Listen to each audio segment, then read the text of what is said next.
What's up, Rich? Yo, what's going on? What up? What up? What up? Happy Sunday. Sunday Night Live. Real Talk with Rich. We back in here. We didn't do a promo. We didn't do anything. We just popped up on y'all, and it is what it is. So we over here, trying to do big things, but sometimes the time gets away from you. That's all I'm gonna say. What How is you this? doing, You Paul? call it your popped up sitting low show? Yes, yes, that's what it is. We popped up. We just pop up on y'all, and what I'm saying, we sitting low while we doing our thing.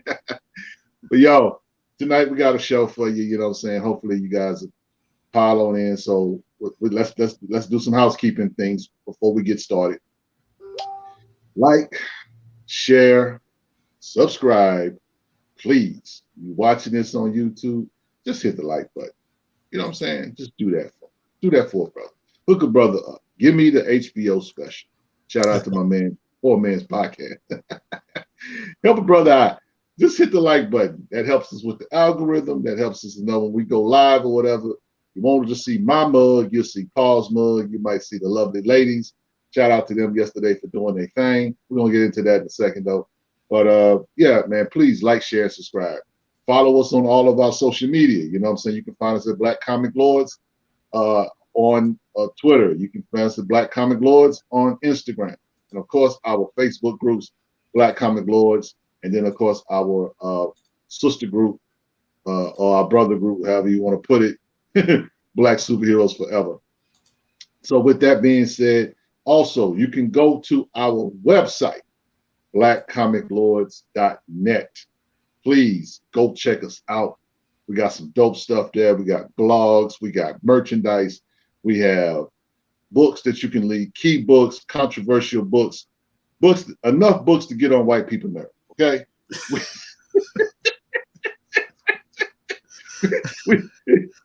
It's like you come to our space, you say, "Ooh, who turned out the lights?" Literally. They say the melanin is strong on our website. So just go to blackcomiclords.net where you can discover some dope books, some dope material. You know what I'm saying? We have fun with it. We want you to have fun too. And if you want to send us an email, send us an email at blackcomiclords@gmail.com. Call us, complain, whatever you're going to do. There is no bad publicity. You know what I'm saying? We take the hate, you know what I'm saying? We take the hate, we take the good stuff, we just ball it up and we just digest it. And we come back to give you more this to give you more this work. That's what we gonna do. So that's what's up, man. So anyway, thank you guys for hanging out with us on tonight. I hope you guys have had a wonderful weekend. We got a new week coming up. I don't know what the weather is out there, Paul, where you at, but tomorrow the forecast here in the DFW Metroplex is 100% chance of rain. And let me translate that. That basically means that I am going to need a boat tomorrow, starting with the commute in the morning, starting when I get to work, starting when I start making my deliveries, and at the end of the day, when I have to drive nearly 45 minutes to an hour in traffic, it is going to rain. And here's the funny thing. God is so good. God is so good. Because I almost spent $12 at the car wash. And something said, nah, you don't need to do that. You don't need to wash it. Your car is dirty. You do need to wash it, but really not a good time to wash it. And I have to see the forecast. And I was like, thank you, Lord. Thank you. Because guess what? I would have went to work with my spanking brand new fresh car just out the car wash and the nice Armor All tires, and all I got for my trouble is and that's that rain hitting the side of you know what I'm saying? And you know what I thought in my mind? Damn, I didn't get a rain check. So, like I said, God is good. So anyway, man, we got a show to do tonight, bro. So let's get into it. Our first segment, comics of the week. Comics. Okay. Yeah, Paul. Just show. I know you say you got a few books that you procured. Got a big old stack. Could you just grab a few and just bless the audience with what you got? Also, please let us know that you're in the chat. Please shout us out. You know what I'm saying? We want to know that you're here so we can acknowledge you. And so that's what's up. So what you got, bro? I won't overwhelm you. I have a huge stack that I just picked up. Yay! Last week. Huge stack. So let's see. First, we've got Werewolf by Night, number 11. Yeah, man. This. Brother Voodoo. This is not the Brother Voodoo one. This is the one where it actually has a black werewolf by the name of it's escaping me now. But it has a black werewolf. This is his first appearance. And he's Jamaican. Okay. So I thought that Herschel's the one who pointed this out. I had a few here that our brother Herschel had actually recommended. Here's a couple others. Captain Victory number 1. This is a Jack Kirby done book. Okay. So some original Jack Kirby writing and artwork. Significance of this, or as I like to say, the blacknificance of this is the first appearance. This guy's a captain of a ship or whatever, spaceship. It's a sci-fi book. His first officer, his first mate, is a black character by the name of Clavis. So his first appearance is in here, and his first cover appearance is on issue 4, right there. Okay. All right. So shout out to Herschel on that. I had to pick up another black villain. All right. The first black villain in DC, Black Spider. That's what's up. Put that along with my Black Mariah and my my Nicholas Fury, Agent of S.H.I.E.L.D. number 2. Also have picked up some more significant issues involving Amazing Man. All-Star. I have his first appearance and most of his good run, but I picked up a few others that were in that.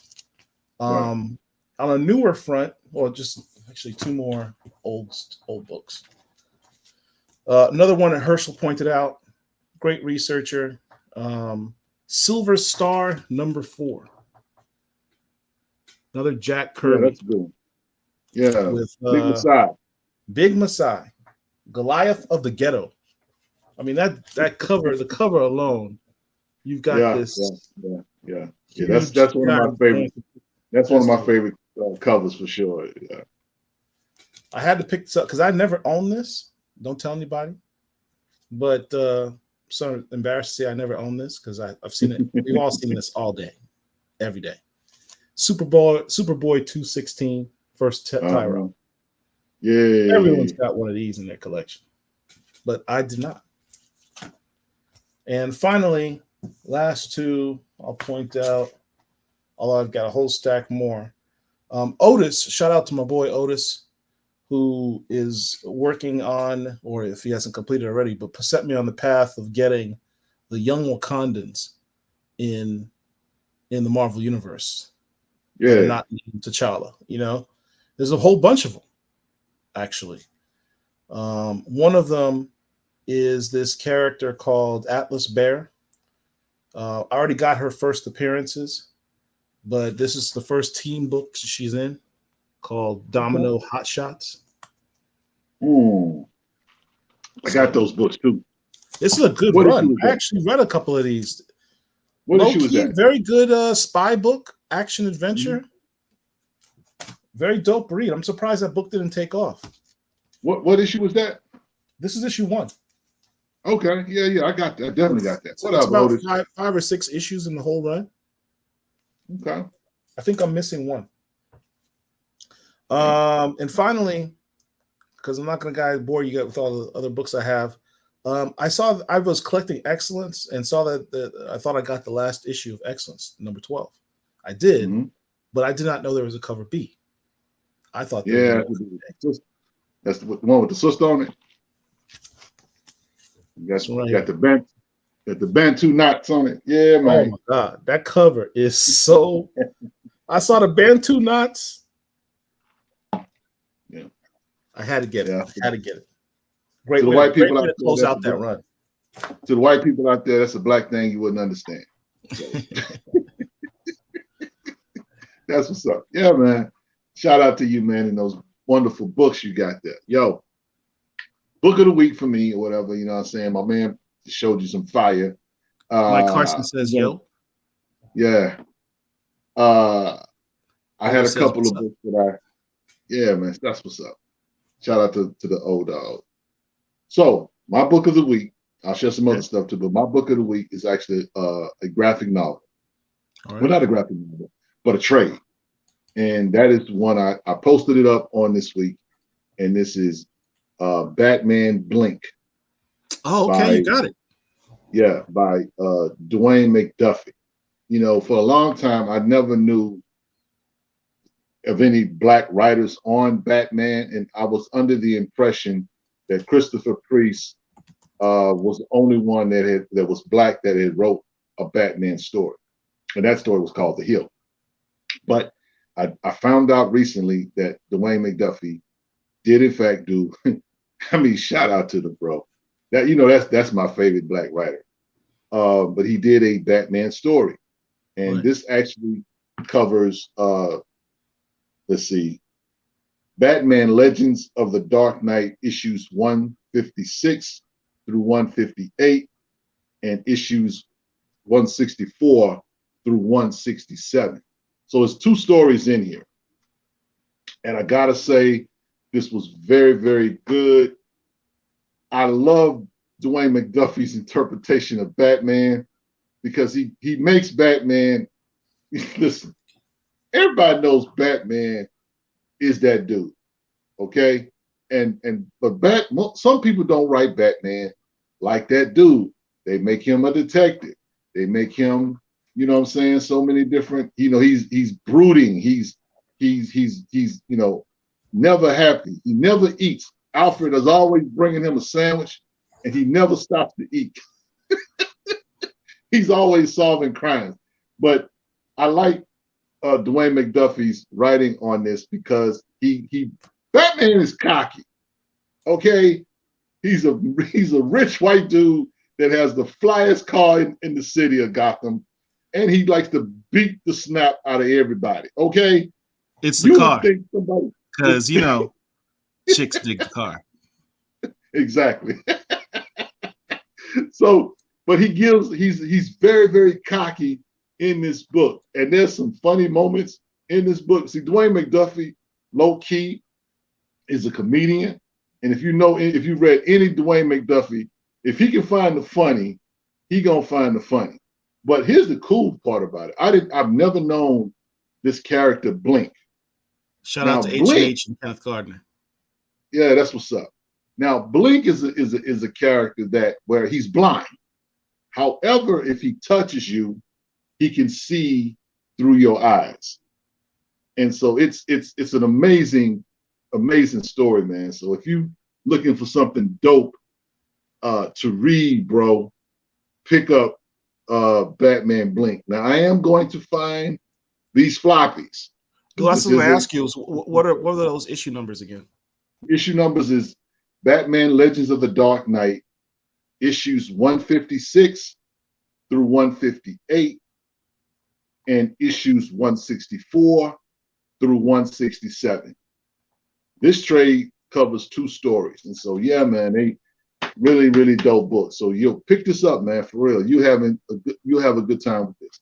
Shout out to Bleeding Cool. I think it was Bleeding Cool. No, it wasn't Bleeding Cool. It was Comic Book Resource, CBR, that I want to say, no, I take it back. I'm sorry. Get my people mixed up. It was Bleeding Cool that put out an article that said the best Batman story you've never read. Never read. And this was the recommendation that they put out. And I gotta say, 100% believe it. Believe, you can believe the hype. Was there any good Batmobile moments? Because H&H is saying that car had some serious sound in IMAX. Let's see. There is a few Batman. Listen, there's not a Batman store without the Batmobile. Okay. It's not a Batman story, a movie without the car, baby. That, and look, shout out to I haven't seen it. I think I'm gonna wait till it comes to HBO Max to go see it again.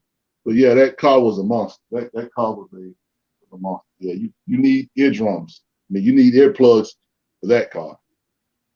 So that's what's up with Batman goes. Now, my second book of the week is a Diddy, Land of the Living Gods, issue 2. Please check out the albina sister on this cover. This is a beautiful cover. And what I love about this story, that this is actually an African story. Okay. Yeah. And true Afrofuturism. True Afrofuturism. And the cool part about it is that it's starting to heat up in terms of what they're doing. And it's a story about magic and religion. And what I love about it is that they use some of the Zulu terms. So you get to learn a little bit of Zulu while you're reading this book too. So, and here's the other thing too. So we're gonna flex on y'all for a minute. We gonna flex.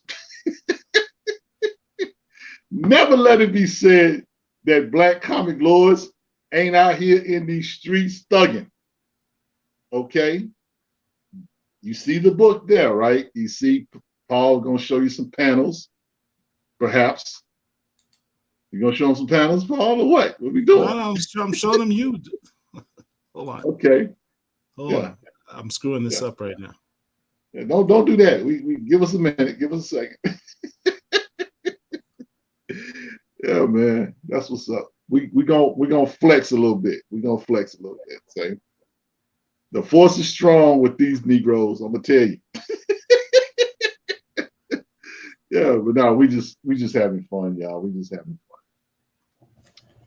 I think I found it. Okay, yo. So BCL. One of the things about our community is our desire and our passion to connect with artists, connect with people in this industry, and really do some dope work and collaborate and just celebrate. You know what I'm saying? Because that's all we're doing. You know what I'm saying? We want to give people their flowers. We also want to shout people out. And so in this particular issue, okay, which is a dope issue, you need to grab this. You know what I'm saying? You should be, if you're not up on Land of Living Gods, you should be. This young sister here is making a journey to the land of the living gods, okay? And, she's going to take you on a journey of sorts, but in the middle of the journey, there's a character that is kind of like a priest or whatever. He's kind of like, he's doing some stuff. He's making some stuff happen. I'll say it like that. And one of the things about this particular issue is that it touches on things like faith, and it shows this young lady who's determined to reach the land of the living gods. And it's just a journey. It's a coming of age story. I think it's still too early to tell, but there is a lot of dialogue in this particular book. And like I said, you get to learn a little Zulu while you're where. So shout out to the creators. I don't want to murder their names, but Isaac Mogajani and Santos was the artist and colors. The artwork is also dope, by the way. And so, we want to just shout them out. And here's the reason why we shouting them out and putting them, bigging them up tonight. So, Paul, if you don't mind, just roll that thing to the end. Houdini had a song said, "When we gonna get to the good part?" Right there at that issue, you see at Black Comic Lords. As anticipated, this was a Prepare to be transported to the Afrofuturistic world that makes you ask questions as a writer. At Isaac M. guides you along the way. Looking forward to issue 2. Hashtag Land of the Living Gods. Hashtag Black Comics. Yes, ladies and gentlemen, Black Comic Lords has been immortalized in another comic book. Okay? We out here flexing on y'all. Y'all can do what y'all want to do, but we gonna do what you just do what you can. We out here in these streets thugging. We out here making it happen, baby. We in these streets with these creators. We letting them know we here. BCL, shout out to the whole BCL fam. So anyway, listen, that was basically what they did was they posted a tweet that Paul at them, giving them props for the issue. And they put it in their issue. They put it in issue 2 of the book. So Black Comic Lords, as a movement, as an entity, you know, it has been immortalized in another comic book. And guess what, y'all? I'm like, you know, if I could dance, I would dance. I'd be like Diddy or something. But I'm gonna just say that ain't no stopping us now. That's all I'm gonna say. Okay. Ain't no stopping us. That's all I'm gonna say. You know, shout out to the Black Comic Lords. No. We really appreciate them just, you know, shouting us out and letting us know that they, you know, they see us. And, you know, we believe in giving props what props is due. That's the biggest thing. You know, we know this is the dope read, and we just basically letting them know that, hey, we see you guys out here working, and we're going to support. You know what I'm saying? Because guess what? When we talk about these books, people go out and get them. And so for that reason, we just want to acknowledge the Land of the Living Gods. We want to acknowledge the creators. We want to acknowledge Aftershock. We definitely shout out to everybody that put this together and put this in the splash page. So you know, that's what's up, man. We out here working. So anyway, please, if you're not reading Land of the Living Gods, you should do that. I do believe that Paul talked about this recently. That, you know, I don't know if it was with it may have been our interview with John Jennings. You kind of mentioned it, I want to say, because we talked about Afrofuturism, and this is one of the books that came up, I believe. So yeah, it's one of the ones he was trying to remember, and I told him this is one of the ones he needs to go read. Yeah, Land of the Living Gods. So go get that, man. Go pick that up. So that's what's up. Now, my next book. Don't claim that you don't have anything to read, because everything is a legacy character or done by Marvel or DC, and you know, you're all about supporting Black independent artists and creators with Black characters. That's what they do. Say that for the you know, down the rabbit hole. Say that for later. All right. Say that for later. Dope book. If the pre-orders are up, go to the website, check out FOCs, and make sure you secure your pre-orders of the book. Very good book. Yeah, man, that's what's up. So now, my next book was a surprise. And I'm going to tell you why it was a surprise. Shout out to Tamiko. Shout out to Brianna. Shout out to, what's the other sister's name? Angel Perry. Angel Perry. Shout out to them. Shout out to them. Because they did a live on Saturday and they were talking about books. And so I went to the comic shop this weekend, and I happened to cop a book that initially I wasn't going to cop, but I thought I would. I was going to eventually get it, but you know what I'm saying, it wasn't really high on my priority list to go buy. And that was this book, Amazing Spider-Man, number 92. Right. 92 okay. BEY, actually. Yeah, 92 BEY. I don't know what BEY stands for, but it stands for Beyond Corporation. Yeah, okay, yeah, Beyond. Okay. Now listen, I don't know nothing about the story. This was, for me, initially a cover buy. Okay. However, I did get a chance to read it. And a lot of it didn't make any sense to me. But what did make sense to me was Captain Monica Rambeau. She was in here flexing. Okay, and I'm gonna be honest. I don't know.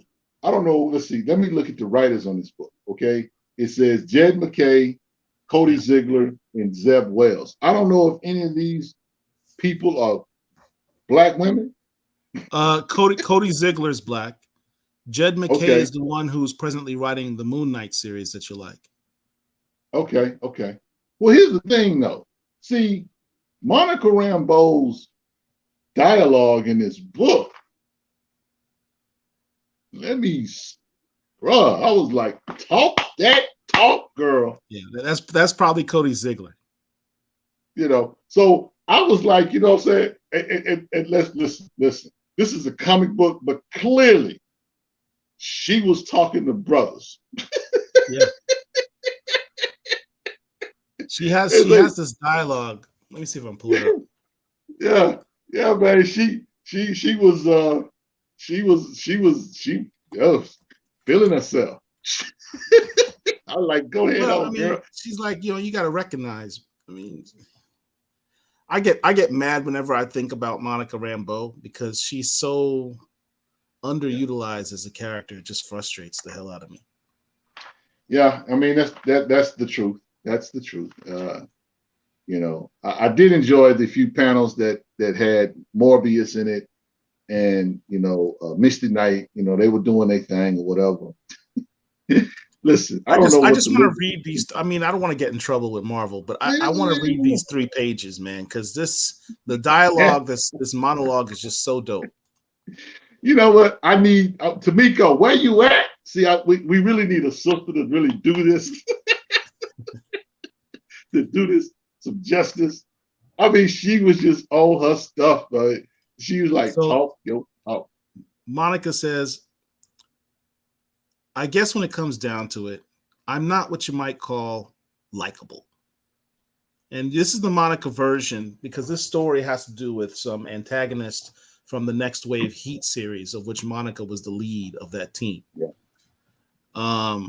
She goes, it's not as if I didn't try. Back when I started, I went from a nobody to an Avenger, just like that. I kept smiling. I kept playing nice, like everyone expected. I even made it to the big seat. Monica Rambeau, Captain Marvel, Avengers chairwoman. That's what being likable gets you sometimes. But then I lost all that. You know why? Dr. Anthony Ludgate Druid, my Avengers teammate, one of the most unlikable men in the world. He undermined me right out of the big seat, right out of the Avengers, and I couldn't stop him because I was concerned with decorum, because I didn't want to make a scene, because I wanted to be likable. Play nice. So if someone literally everyone hated could take down the leader of the Avengers just like that, maybe it was time to quit playing nice and time to start playing to win. Goodbye, Captain Marvel. Hello, Auntie Monica. Now let me say something about that. Before you go on, let me say something about that. Now listen, I know that that's a thing in Black culture. You know what I'm saying? We got aunties, we got mothers, whatever. And aunties are like you're not old, but you're older. Yeah. So, it's a title. It's a title of respect. Yeah, it is. It's a term of endearment, and it's a title of respect. But at the same time, it's like, okay, Monica does not look like somebody's aunt. Monica out here looking like a snack.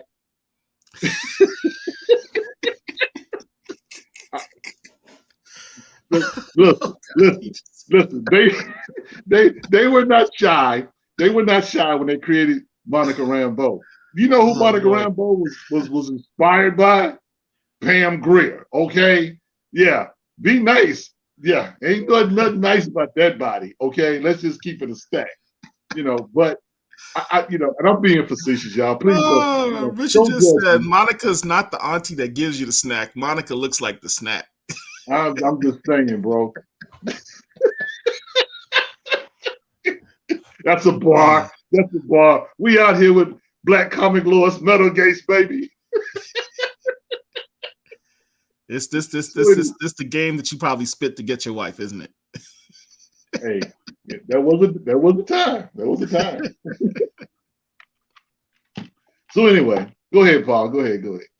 Nah, I mean, that dialogue, she goes through her history, right?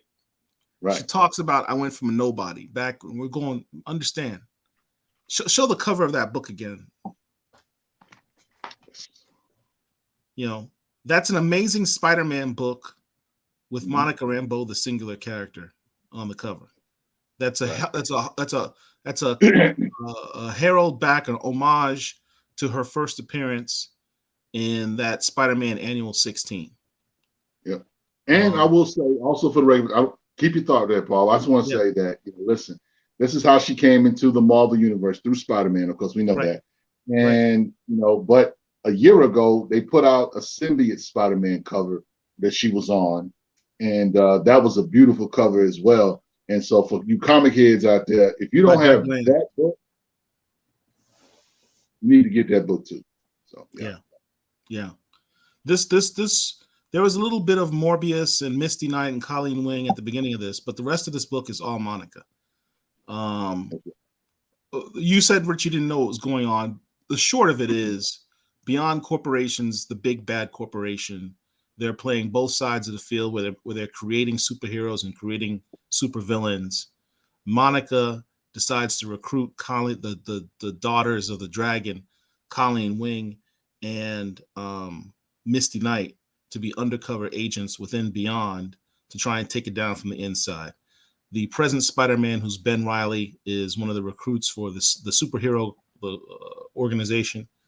And collectively, they're all trying to take down the corporation at the same time. That's all really the background story you need to know. Monica's been pulling all the strings. So this is what she's talking about. She's like, I started out as this nobody because she was a lieutenant in the New Orleans Port Harbor Police. She got her powers. She became an Avenger. She was the rookie Avenger and worked her way up quietly, doing her job, not rubbing anyone the wrong way, and eventually got made chairwoman of the Avengers. First Black chairwoman of the Avengers. Yep. But then she lost. She got kicked out of the Avengers by Druid. She mentions that. Then she says, I was being nice. And then she lost her name multiple times. Yep. She lost the title Captain Marvel, lost the title Photon, because she was trying to be nice. She was trying to be a team player. She's like, I'm tired of being nice. It's time to be Auntie Monica. It's kind of another homage to Maxine Waters, right? Who we all respectfully know as Auntie Maxine. She's trying. She is. Auntie Monica right now is trying to reclaim her time. No doubt. Monica Rambeau is trying to reclaim her time.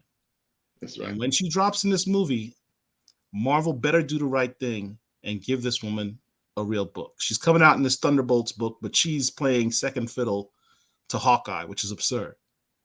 Hawkeye's an idiot. Monica Rambeau was chairwoman of the Avengers. She was a good chairwoman. Far more powerful, too.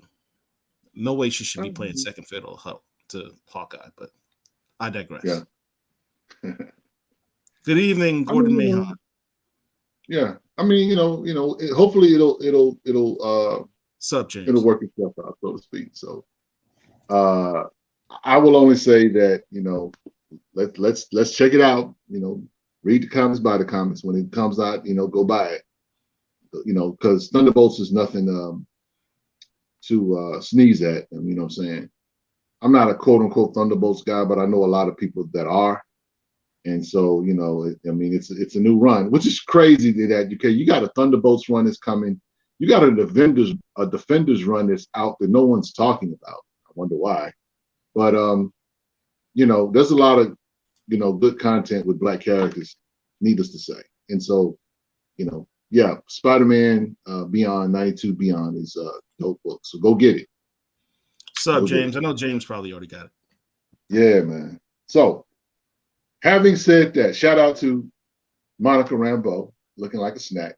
Like I said, not bringing you a snack. we just got jokes. That's just junky jokes. Don't tell my wife, okay? I'm gonna go down downstairs to my wife later on. I'm saying, baby, you look like a snack. She's gonna look at me cross-eyed like I'm crazy. I'll be like, Richard told me to say that, baby. He said that was good game. Oh, that's too funny, man.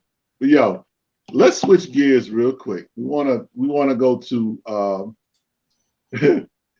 low hanging fruit. Low hanging fruit is I guess we call it a segment where we talk about things that are kind of in the news, things that we don't have to really twist our brains about, things that find us amused, whatever. And so we're going to talk about my man Samuel L. Jackson. We want to talk about Samuel L. Jackson, aka Nick Fury, who are out here in these comic book streets, out here talking reckless. There's got to be a meme somewhere with Kevin Feige using the dog that, kind of like the Scooby-Doo. So I don't know, Paul, if you brought that article or not or whatever. It's okay if you didn't. I'll see if but I let's can. just, yeah.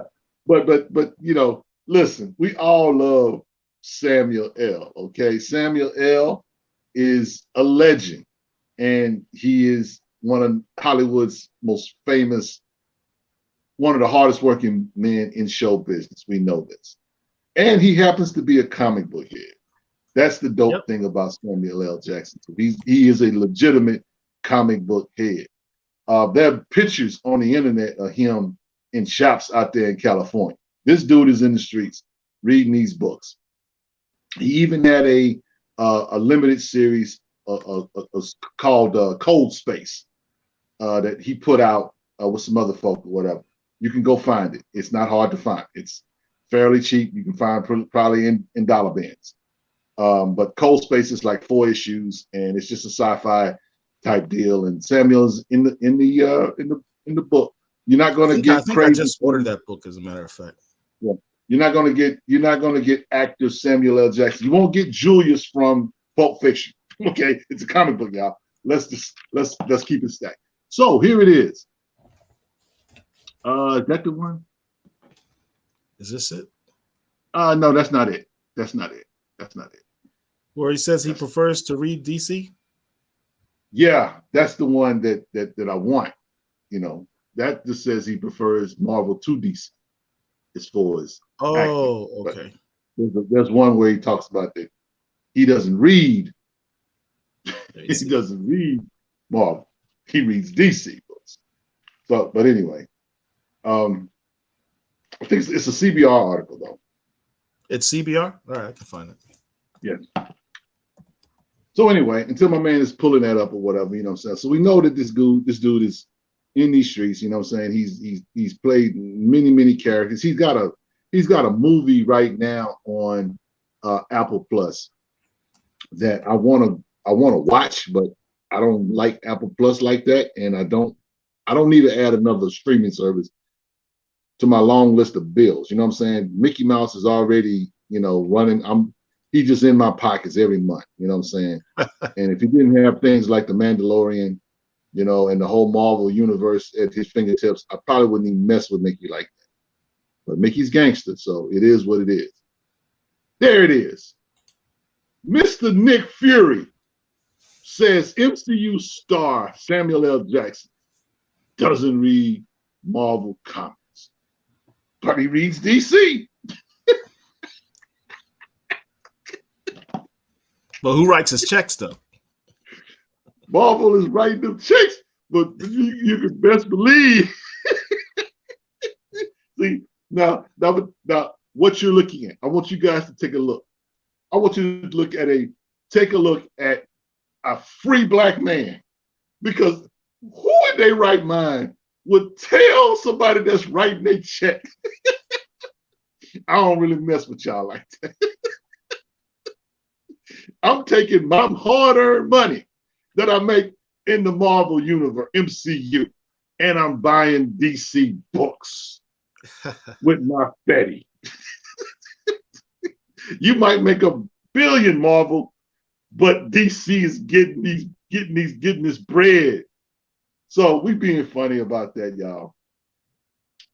But, bruh, what you think about that, Paul? Look, Marvel's writing his checks, which allows him to buy those DC books. So that's all I got to say on it. See, that's what you call being free. That's a free black man.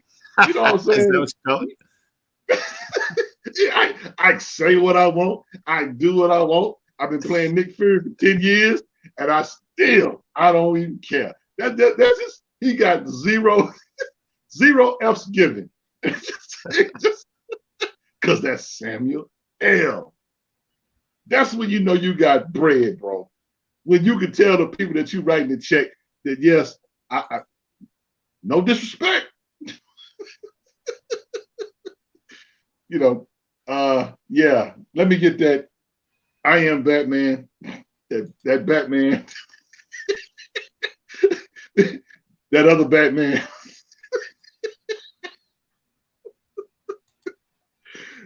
Those other two Batmans. Let me get that Robin. Hey man, it's you, Nick Fury. Yeah, but I'm here shopping. Leave me alone. Now, does he say in the article what he actually reads, though? I don't think it does. But he's a DC head. So I don't know if you can really bring up the article. I may have to bring it up so I can kind of read some of the comments that he said. Let me see if I can bring it up real quick. But come on, Paul. Come on. I know you. As you said, that's all you can say, bro. But come on, man. How gangster is that, bro? How gangster is that? For Jackson told Happy Sad Confused podcast when asked about his loyalty to the MCU and if he would ever consider starring in a DC film. It's kind of what we do. We act who we act for, but I don't know I'm going to read a DC script that's going to make me go, yeah, this is dope. I think that's he's clear on that. He's clear on that. Now that's a shot at DC. Of course it is. It's kind of like as soon as they thought they could beat their chest, yeah, he's a DC guy. Oh, it's not like I can look at a DC script and say that's dope. Oh, that's crazy, man. That's crazy. He said, look, I am a comic book fan. I've been reading comic books forever, Jackson said. And truth be told, I don't even read Marvel comic books. I kind of look at them. And when I discovered myself as Nick Fury, I just happen to see myself and say, what am I doing on this on this cover? And that was it. I put the book back. I read DC comics my whole life, you know. That is just hilarious, man. I love Samuel L., man. Oh, bro. I mean, that is just hilarious to me. That dude, he is the dude that he just keep on giving, bro. I mean, he is amazing. So yeah, man, we wanted to kind of talk about that because guess what? You know, these guys are actors, and you know, as actors, they get roles and they play these roles, and we may see them on the street and we may just actually call them out the name of that role. You know what I'm saying? Now, some people that are comic book fans will know him as Nick Fury or whatever, but you know, a lot of us know him from stuff like, you know, Pulp Fiction when he played Julius the Assassin. We know him from, you know, if we can go further back, we talk about Jungle Fever with Spike Lee and Wesley Snipes. You know what I'm saying? This guy has been around a long time and he's played a lot of roles. And so, you know, every role that he gets or whatever, I've never really seen him shirk at a role. I mean, and this is a guy whose range is incredible. I mean, I loved him in 187 when he was a teacher. I loved him in, you know, there's an independent old movie that he did called, it's actually called The 51st State, but it was called something else. I think somebody bought it and they changed the name of it. But basically, he plays a pharmacist. You know, basically turned drug dealer, and he makes the designer drugs. It was a crazy movie. But I mean, it's this kind of stuff that he does that is just amazing. And so, you know, for him to be in the MCU doing what he's doing, and let's not forget, y'all, he's been getting this Marvel bread for a minute. And let me scratch that. Not only he been getting this Marvel bread, he been getting this Disney bread, because we forget that this is Mace Windu. Mace Windu, purple lightsaber. Okay. The first black Jedi on screen. sorry, Finn. We thought you was gonna be the next one. I'm still bitter about that, man. Let's not talk about that. Man, and you know what? John Boyega, shout out to him, but I know he is somewhere upset because he's supposed to have that role. He was supposed to be that icon. He was supposed to be that one guy that black nerds were gonna fawn over and cheer, and Mickey with his gangster pimp behind just said, nope, we're going this way.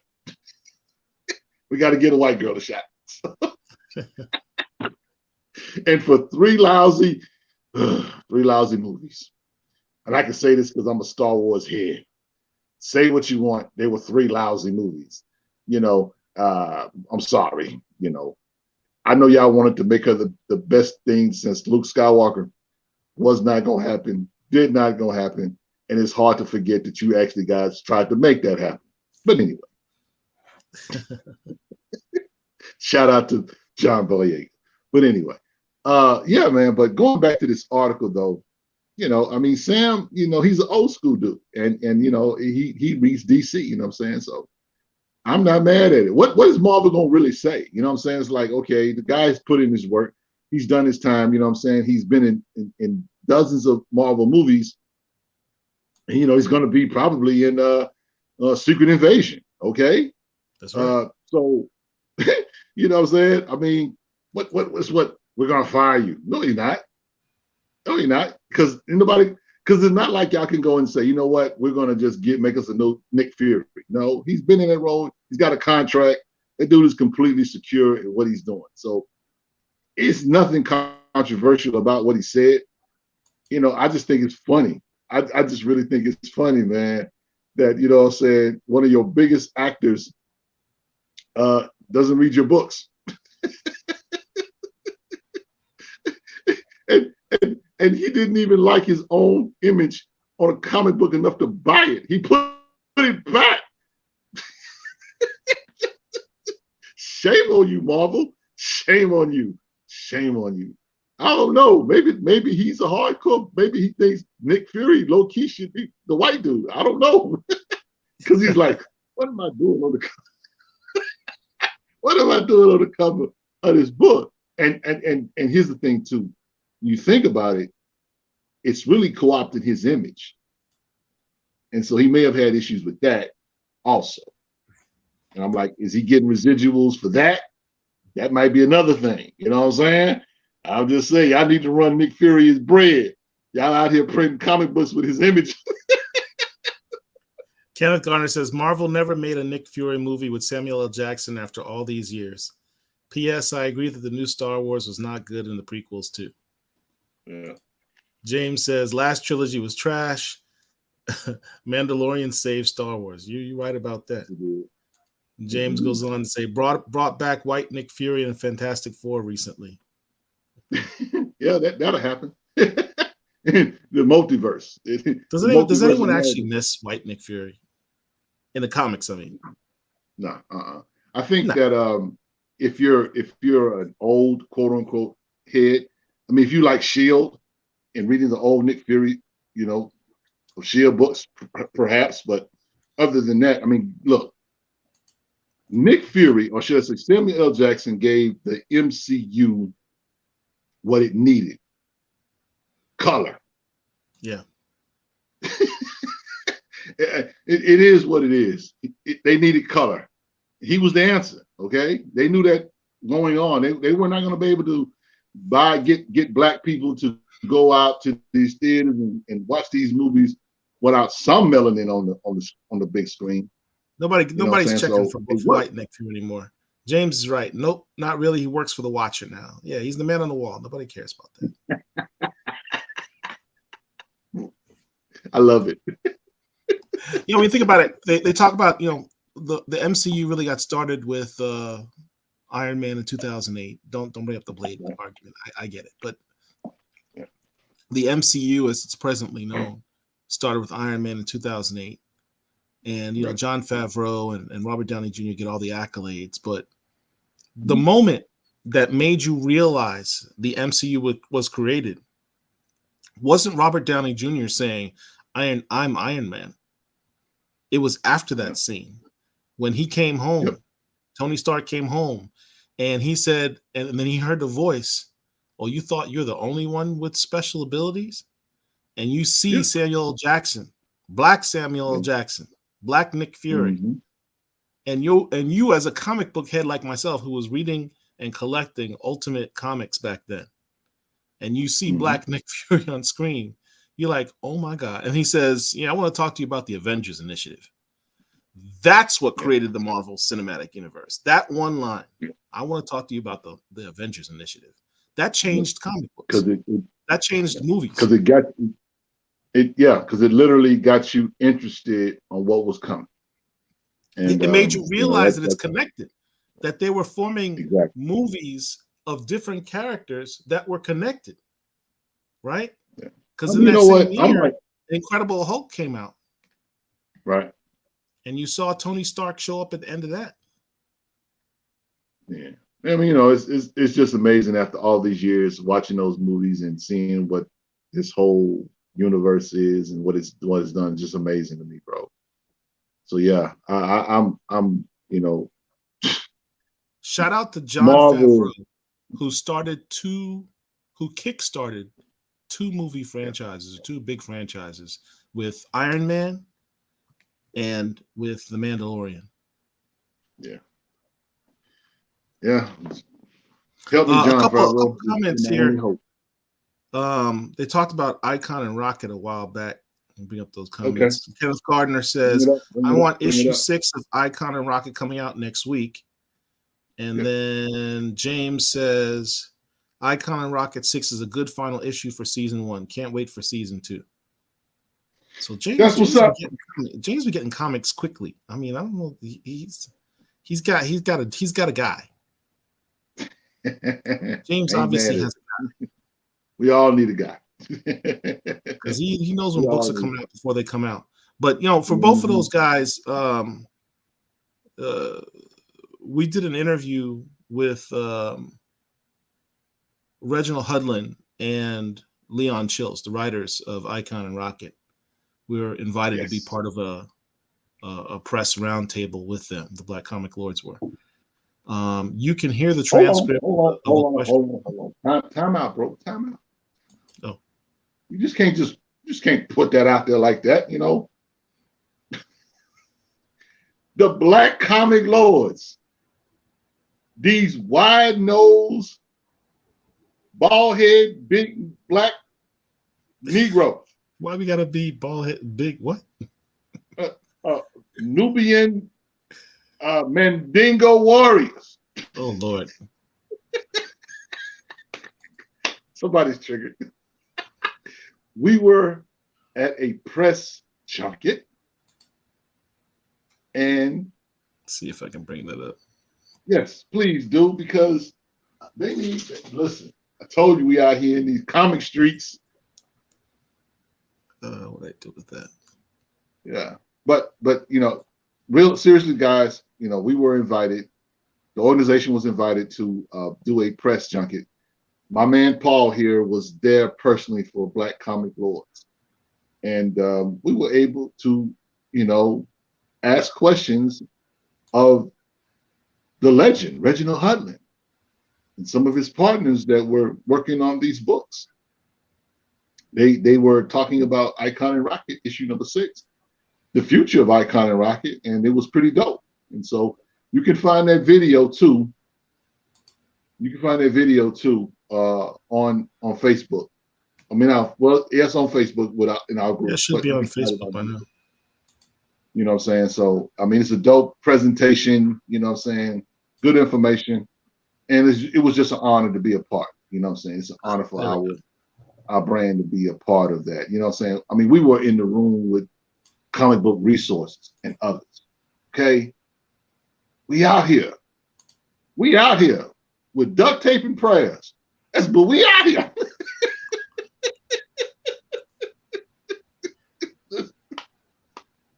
We out here, man. We working. We out here working. So y'all continue to support us, man. just y'all continue to support what we're doing. We are trying to take this thing to the next level, but we need you guys' support. We need you guys to back us. We need you guys to really, get behind us, man, and help us move this shit forward, because we are trying to take this thing beyond a social media group. We're really trying to make this a movement. And so we know we can't do that without you guys. You know what I'm saying? If we're anything, it's because of you guys that go out and buy these comic books, you guys that like to talk about these stories and these characters. You know what I'm saying? And, that fandom has opened doors for us. You know what I'm saying? So we appreciate y'all. Yeah, so James says, this is an interview session here where we're talking with Reginald Hudlin and Leon Chills. Feel free to go on YouTube. It should be up in our space on Black Comic Lords on Facebook. I think it's posted up on Twitter, wherever you find us or streaming us for right now. It should be up, and you can check out the interview. If you want a preview of what's going on in issue 6, it's a pretty huge issue, and a lot of significant things happen, which makes you realize that there's a plan in place for these characters at Milestone that is much bigger than what we've seen. And I'm crazy excited about it, man, to be honest with you. Yeah, it's one of those things too. I think part of them doing the press was also to let us know that as Black collectors, don't worry, guys, you're gonna be buying more of these books.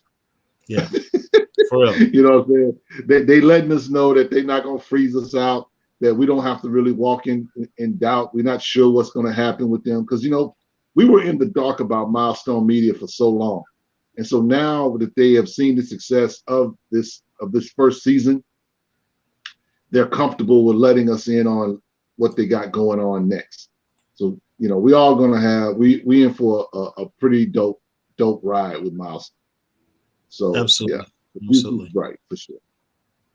I'll drop a link to the video in the chat.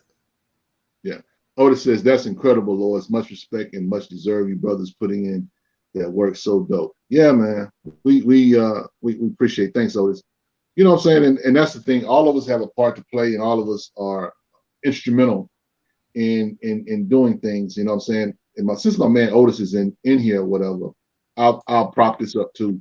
We did an interview with John Jennings, who is a professor, author, and just a dope guy. You can find that on YouTube as well. You can find that on Black Comic Lords on Facebook. You can find that in too. Yeah. And reason why I'm bringing this up is because Mr. Jennings has done a lot of work in help procuring a exhibit for Eben, working with Mr. Fuller. They did an interview that was amazing too as well. And our man Otis was a part of that process. He did some sculpting work, he did some artwork, and it was pretty freaking amazing, okay? And we didn't talk about that particular interview. He did promote it while we did the interview with him, but I will just simply say that, listen, guys, there's a lot of guys out here in our space doing a lot of marvelous and amazing things. You know what I'm saying? So that's what's up. You know what I'm saying? We really need that that energy and that strength from all of you guys to continue to support, continue to talk. Because guess what, guys? We're a small niche, but doggone if we ain't dope. We're a niche within a niche within a niche. Yeah. Take that, all you niches out there. Thank you very much for the love, Gordon. Yeah. And you too, James. Yeah. Thanks. He said John Jennings' interview was amazing. Listen to it. Yeah, man. We appreciate that, bro. And again, you know what I'm saying? He did a lot of amazing things with Eben and with Otis and Mr. Fuller. And that whole exhibit was amazing. You know what I'm saying? I'm honored to just know these guys. I told Otis, I said, man, you know what? I'm just happy to know you as a friend. I just really, I can look at those and say, you know, when a man is out here doing things and making moves or whatever, you know, somebody asks me, yeah, you know that dude? Oh, yeah, that's my guy. That's my dude. That's my Neil. I very much look yeah. forward to the day. And by the way, I dropped the John Jennings video link in the chat if you guys want to check that out too. Check it out. It's a real dope interview. That man is brilliant. He's doing things mad humble, very personable gentleman. Yes. Considering the very important works that he has done and continues to do, and what he has upcoming, just it's amazing. That the brother's amazing. Yeah, man. I highly encourage you guys to check it out. Woo, he's got some fire coming down the pipe. just do us this one favor, guys. When you check out the videos, like them, comment on them. That's what helps us out. That's what allows us to do this stuff. But yeah, I want to piggyback on what you said to Otis, man. You know what your artwork, brother, on that the Eben stuff was wow. That whole exhibit was just that's historical, brother. My hat's off to you, bro. Did you? But hold on. Did you check out the Funko Pop? The Funko Pop. I got to put myself on what I'm sure is a very long list to get that Funko Pop. Yeah, man. So you know, hey, we can say what we knew. Back when he blows up. Yeah, man. You know, but see, and here's the thing too. I honestly believe that all of the amazing things and amazing people that we know in this space is divinely inspired. And what I mean by that is that, you know, if you had told us a year or whatever it was ago, when we were helping with the family project in regards to Eben, that we would be here, that we will be celebrating this book, this character, this amazing creator in a art museum. Okay? I don't know if I'd have believed you. I knew that we were going somewhere and it was going somewhere, but I had no clue. And so, man, shout out to everybody that's associated with the Eben Black Kirby project. You know what I'm saying? It's very phenomenal. Go online, find the links, and just check it out, man, for real. Because yeah, we got some dope people, man, around us, and Otis is just one of the few that I'm grateful to call friend and, you know, co-laborer in this thing we call Black Comics, bro. It's a dope thing. Absolutely. So number love and respect, Frederick. Yeah, that's what's up. Respect. I want to talk real brief before we switch gears to the Down the Rabbit Hole to the Ladies Live. Oh yes, that took place on Saturday. Another historical thing. Yes, first time we had 3 sisters talk about Black comic books in our space. You can find that interview on YouTube as well. It's an amazing, informative interview, and I recommend you check it out. Shout out to Tamiko Patton, our moderator for Black Comic Lords and Black Heroes Forever. She spearheaded it. And hold on, you know what? She really went and got the drip on us, bro. Because you do know that she actually put music under their talk. There was music. I did not realize that. I can barely figure out how to use this. She glowed. She glowed up on us. She's kind of flexed on us low key. I see you working, Tamiko. Tamiko, just throwing the gauntlet down, saying you boys need to step your game up. All right, Tamiko. You know what I'm saying? I mean, she put a little. Listen. Life is better when Black women are in your life. Okay. Now, shout out to everybody.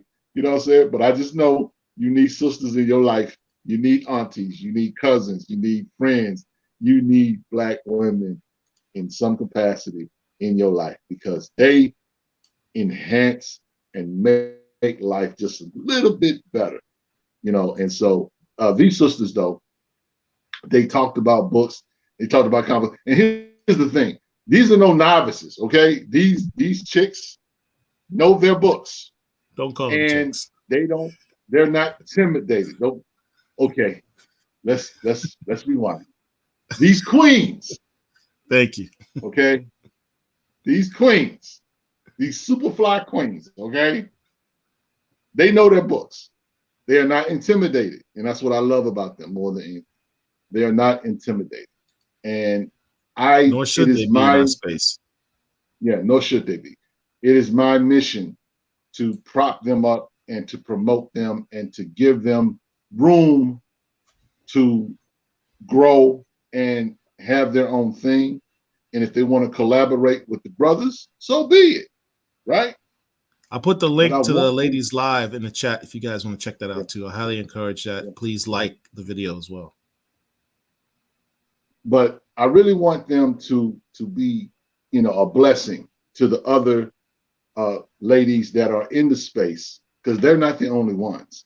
I want them to be a blessing to them and encourage them to not only share what they're doing, but to really, be a voice.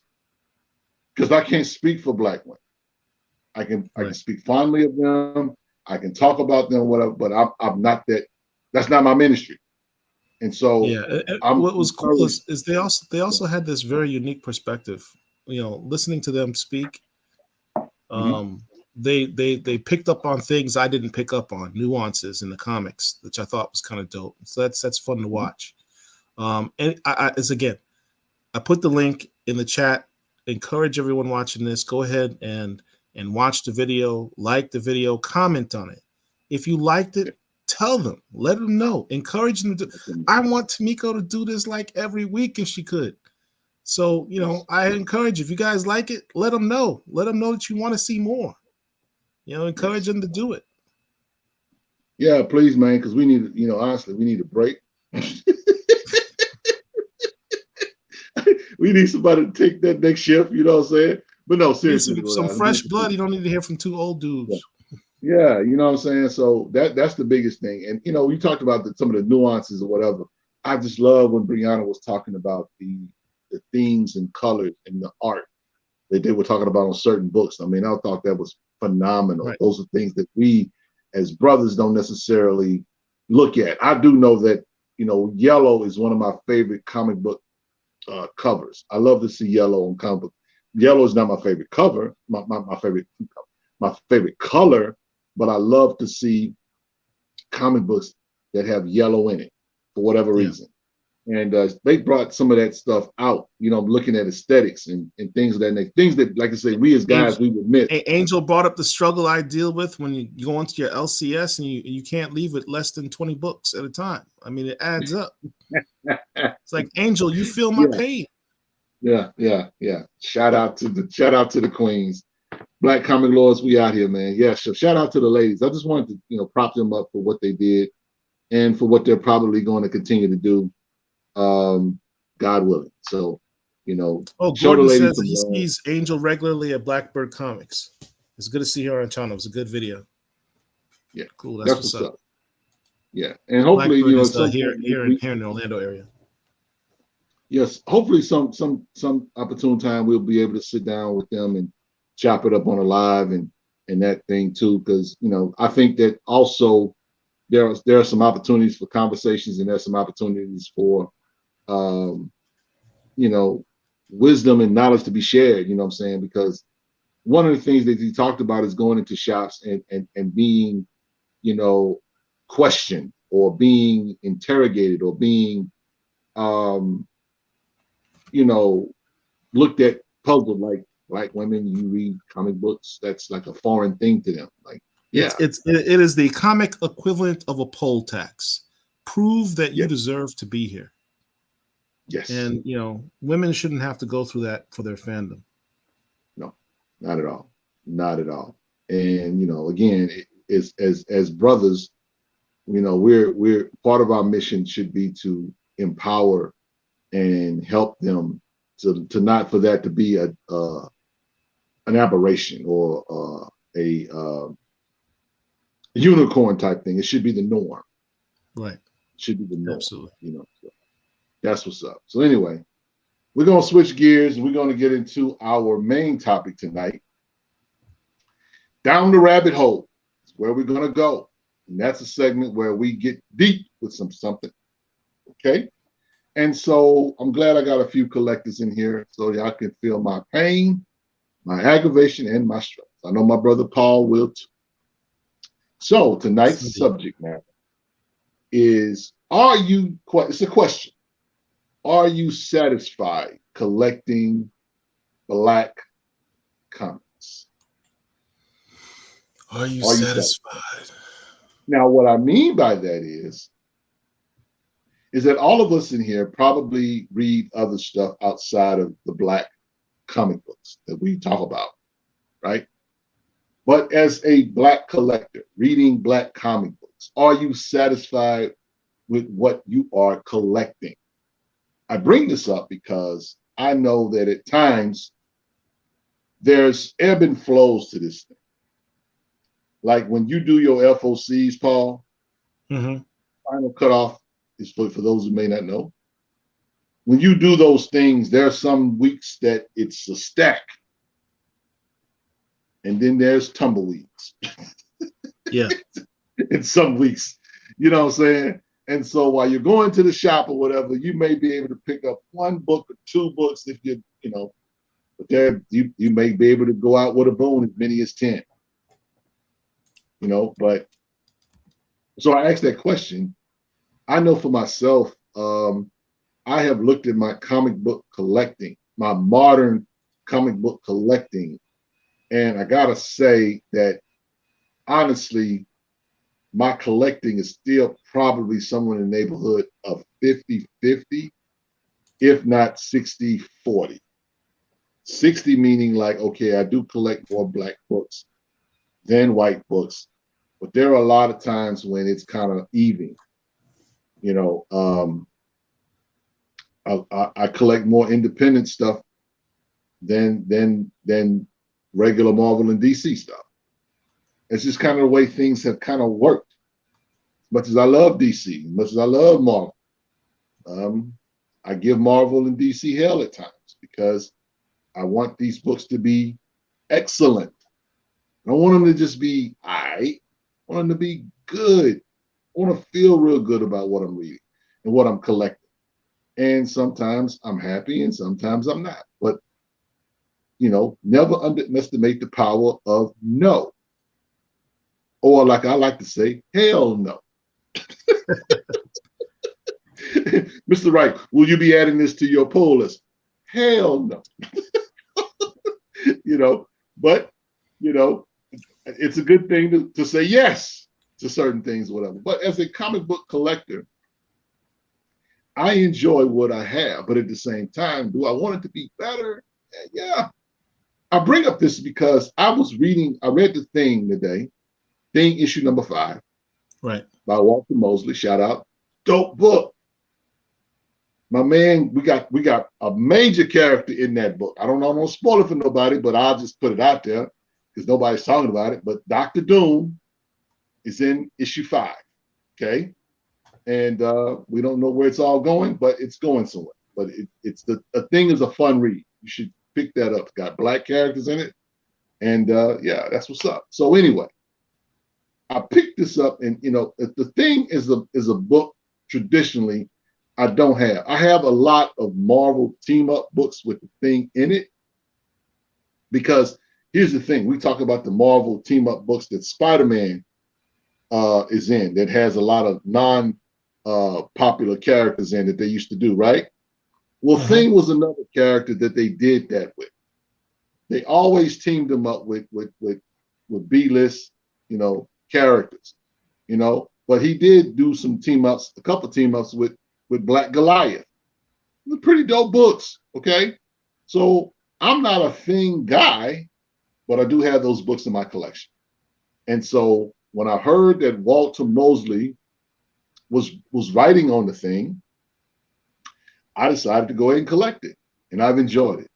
And there's been Black characters in this book, in this story, not just off somewhere on the side or whatever. No, they are central to the story. So it's a Black book you can collect. Okay, guys, you may not never had no reason to go buy and collect The Thing, but this run, if you haven't collected it, go get the trade. I'm pretty sure It's up to issue 5. Issue 6 will be out pretty soon, so they're probably going to make these 5 or 6 issues. I don't know if they're out. I think it's an ongoing series. I don't know how long Mosley's got the contract to do it. A lot of times it goes like 12 issues or whatever. I'm not sure. But what I am saying is it's a black book. And it's nice to just have that Marvel book with black characters in it. Because Absolutely. the Lord knows they need more. You know, yeah, I mean, the thing is never a character that I had any interest in. Right. Early iterations of the Thing, you know, I know the Thing through Black Panther, basically. You know, his run-ins with the Fantastic Four. The majority of my Fantastic Four collection usually has something to do with the Black Panther. And most of those iterations, the Thing is always kind of a dick to the Black Panther, to be honest with you. I mean, at some points he was quite frankly a bit racist. You call him to Charlie and stuff. So my earliest impressions of the Thing is he's not necessarily the nicest guy. But that being said, I am collecting the Thing primarily because Walter Mosley is writing it. Secondarily, because it also has black characters of substance within the story. First appearance, by the way, of a number of black characters. And it's just a well-written story. Walter Mosley wrote a book that is so good, he's got me reading about a character I don't like. He's got me spending my money on a character I don't like. Yeah. But the book is that good that I have no problems with it. James says, I am satisfied, but honestly need more ongoing titles from all the companies. Need ongoing Luke Cage, Blade, and Blue Marvel. The return of Bitterroot from Image, and more Cyborg from DC. Just me. Milestone is building more, and I love it. That's what's up. Absolutely, I agree 100%. Absolutely. So to that end, let me shoot an answer to your question. I'm going to point you guys to what I hope all of you who are watching this follow up on regularly, which is our website, blackcomiclords.net. When you go to the website, right? Here's the website. Go over to this little section here. It says FOC NCBD. It stands for Final Order Cutoff and New Comic Book Day Picks. I do this every single week for both the new comic books coming out on Tuesday and Wednesday and for your Final Order cutoffs, which is usually on the weekends. The books you have to pre-order before the FOC. So let's look at this latest one. This is the Final Order cutoff for this weekend. So these are books that the FOC is in either today or tomorrow or yesterday. So here's the books that we have in here. We have Avengers 55. Now, in answer to your question, Rich, am I satisfied with my black books? Well, first of all, what is a black book? For me, and I think you alluded to this already, a black book is not just necessarily a book that the central character is black, but you have to have black characters in the book of substance, not just kind of in the background. Right. They have to have a substantive role. So using that broad definition, that's how I usually establish these lists, in case any of you were ever wondering. So in this, I've got Avengers 55. Nighthawk is the central figure that's in this issue.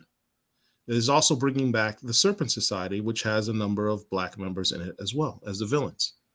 So that's a book that you want to check out. There's a new book coming out. No one's talking about this, but I give it to you guys. Why? Because this is what we do at Black Comic Lords. We tell you about the books that no one's talking about. We want to make sure that they get a fair shot. Everyone gets their pre-orders in to give these books a fair shot. His Breakout.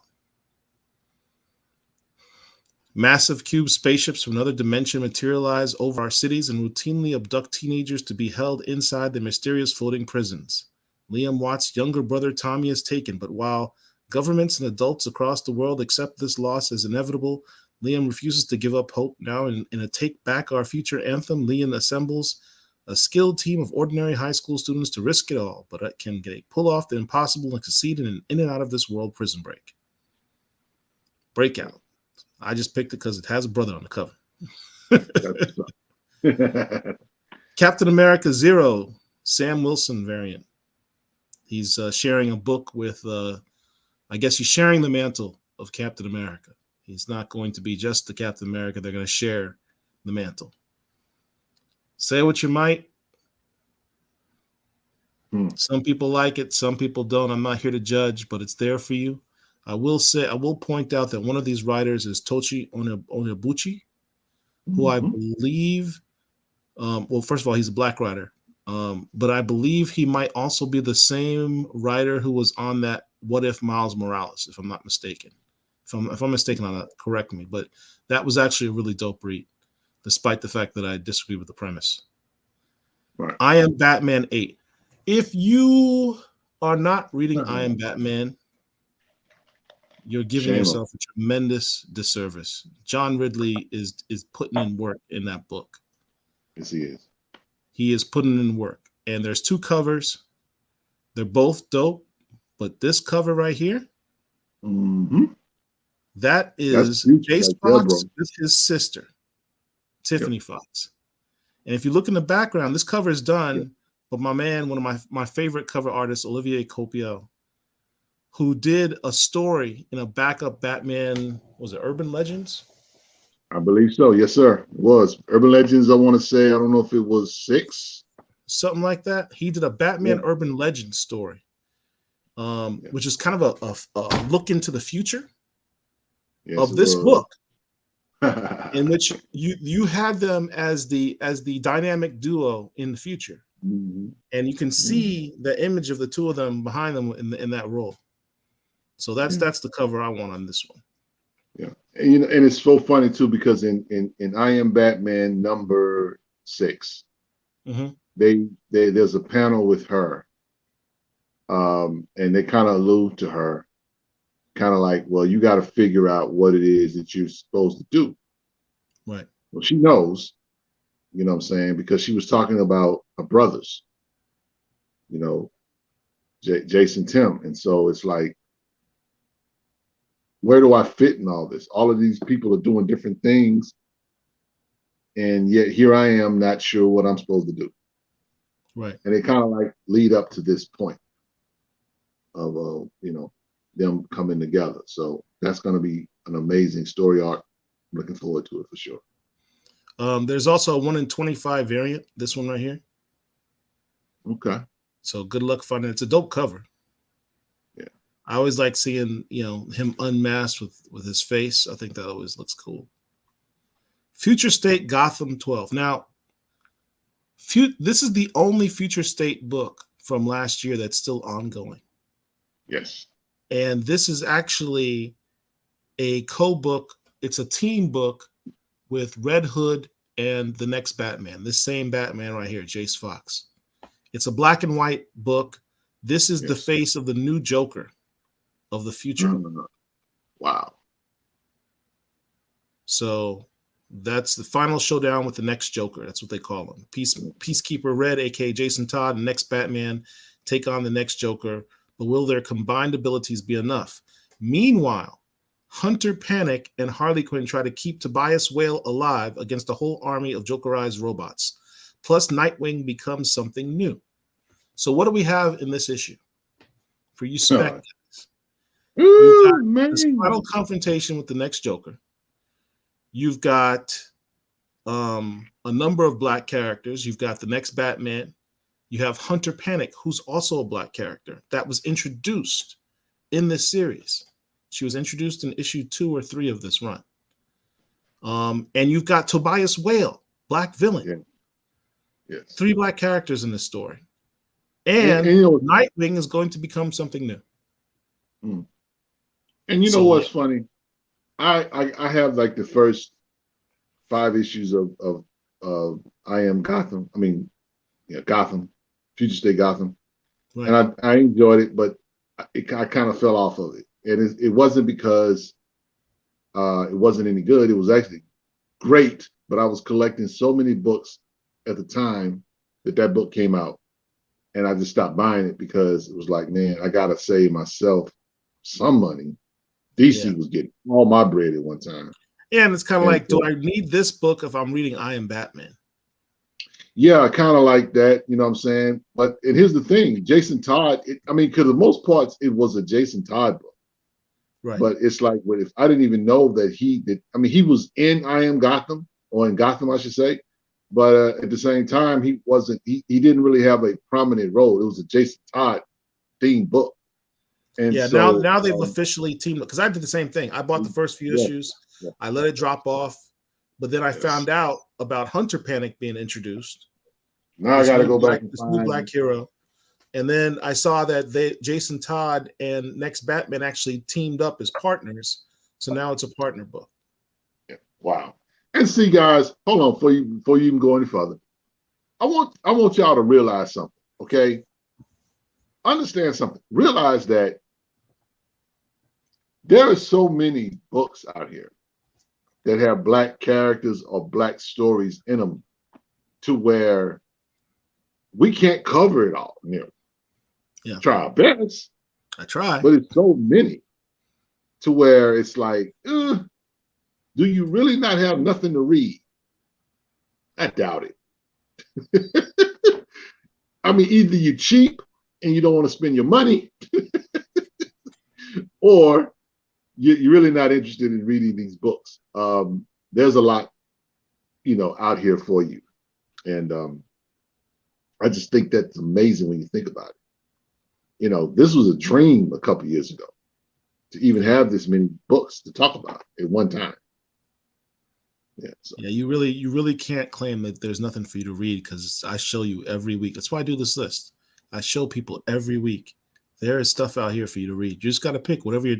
Not everything on this list is stuff that I necessarily read, because some of it just may not be my cup of tea. But I list it all here for all of you, so there's got to be something on this list that you read, something that interests you. It's just not possible unless you're not really a comic fan. So here's another series called Joe Hill Reign. I don't know anything about this series, but I know it's got some black characters in it, so I shared it here. Yeah. King Spawn. Yay, King Spawn. That's I'm reading dude, King right? Spawn, one of my books. Matter of fact, I got issue 8 right here that I'll be reading tonight before I go to bed. Right. And Scorch. Yeah. So Al Simmons, say what you want. He's a black character. Shout out to Armani. Now, this one's for you, Richard. I know that you were upset that Marvel canceled your Way of X. Yeah, this is the new iteration of Way of X. This is basically the sequel book to Way of X. It's called Legion of X. It has this new character. I posted this in the abundance of. First of all, Storm's in this book. I saw an early solicit picture. I know Storm's in the book, so that's how I sort of tied it into being a black book. But beyond that, it's got this character. This is the Todd Nuck headshot variant. She looks black to me, or something. So threw that on there in the abundance of caution. I won't know because the book hasn't come out yet, and they haven't really revealed anything about the character, including what her name is. Okay. Naomi, season 2, number 2. Shout out to our boy David Walker. Yeah. Jamal Campbell doing their thing. I know that this has something to do with the Thanagarians, of which the character D is one of, because she's holding in her hand a Thanagarian, looks like a button or something, or pin or something. She says that Naomi's friend and mentor D is missing. She's determined to figure out what happened to him, and in her search for the missing Thanagarian warrior, Naomi uncovers shocking truths that will forever change her life. So that should be interesting. Oh, guest starring Hawkgirl of the Justice League. So definitely a Thanagarian connection. Wow. Here's your book. Nita Hawes. Hawes, Nightmare Blog, number 6. Yep. Look at that cover. It's time for me and Derek to do another review video of Nita Hawes issues 5 and 6. So yeah, that's what's up. This cover is powerful. Look at that. Yeah. I can't tell if this preacher in here is catching a spirit or is possessed by one. Yeah, it's probably Nita's pastor. We'll see. Look at this second cover. Now, Jason Scott Alexander has been doing these Saturday evening Post homage covers from Norman Rockwell. And Yeah, these are my favorite prefer, covers. The spans yeah, every month. yeah. I prefer those than the other covers. The only one I didn't like was the one that had the last issue, where they had the demon course and they had his butt crack all out. I was like, I ain't putting that in my collection. I ain't doing that. That's not happening. So, but yeah, I have enjoyed the Saturday Evening Post homage. Yeah, For he that book. put some work into these. From what I understand, the model he uses for Nita Hawes in this is actually his wife. Okay, that's what's up. So that's dope. Noctera, it's got a few black characters in this book. It's just an outstandingly written and drawn book. That's why I included in here. 2 covers in there, 3 covers. Ordinary Gods, another dope book. If you're a fan of Highlander movies, you'll probably get a kick out of this. Or, what's that Netflix show that came out with what was it called?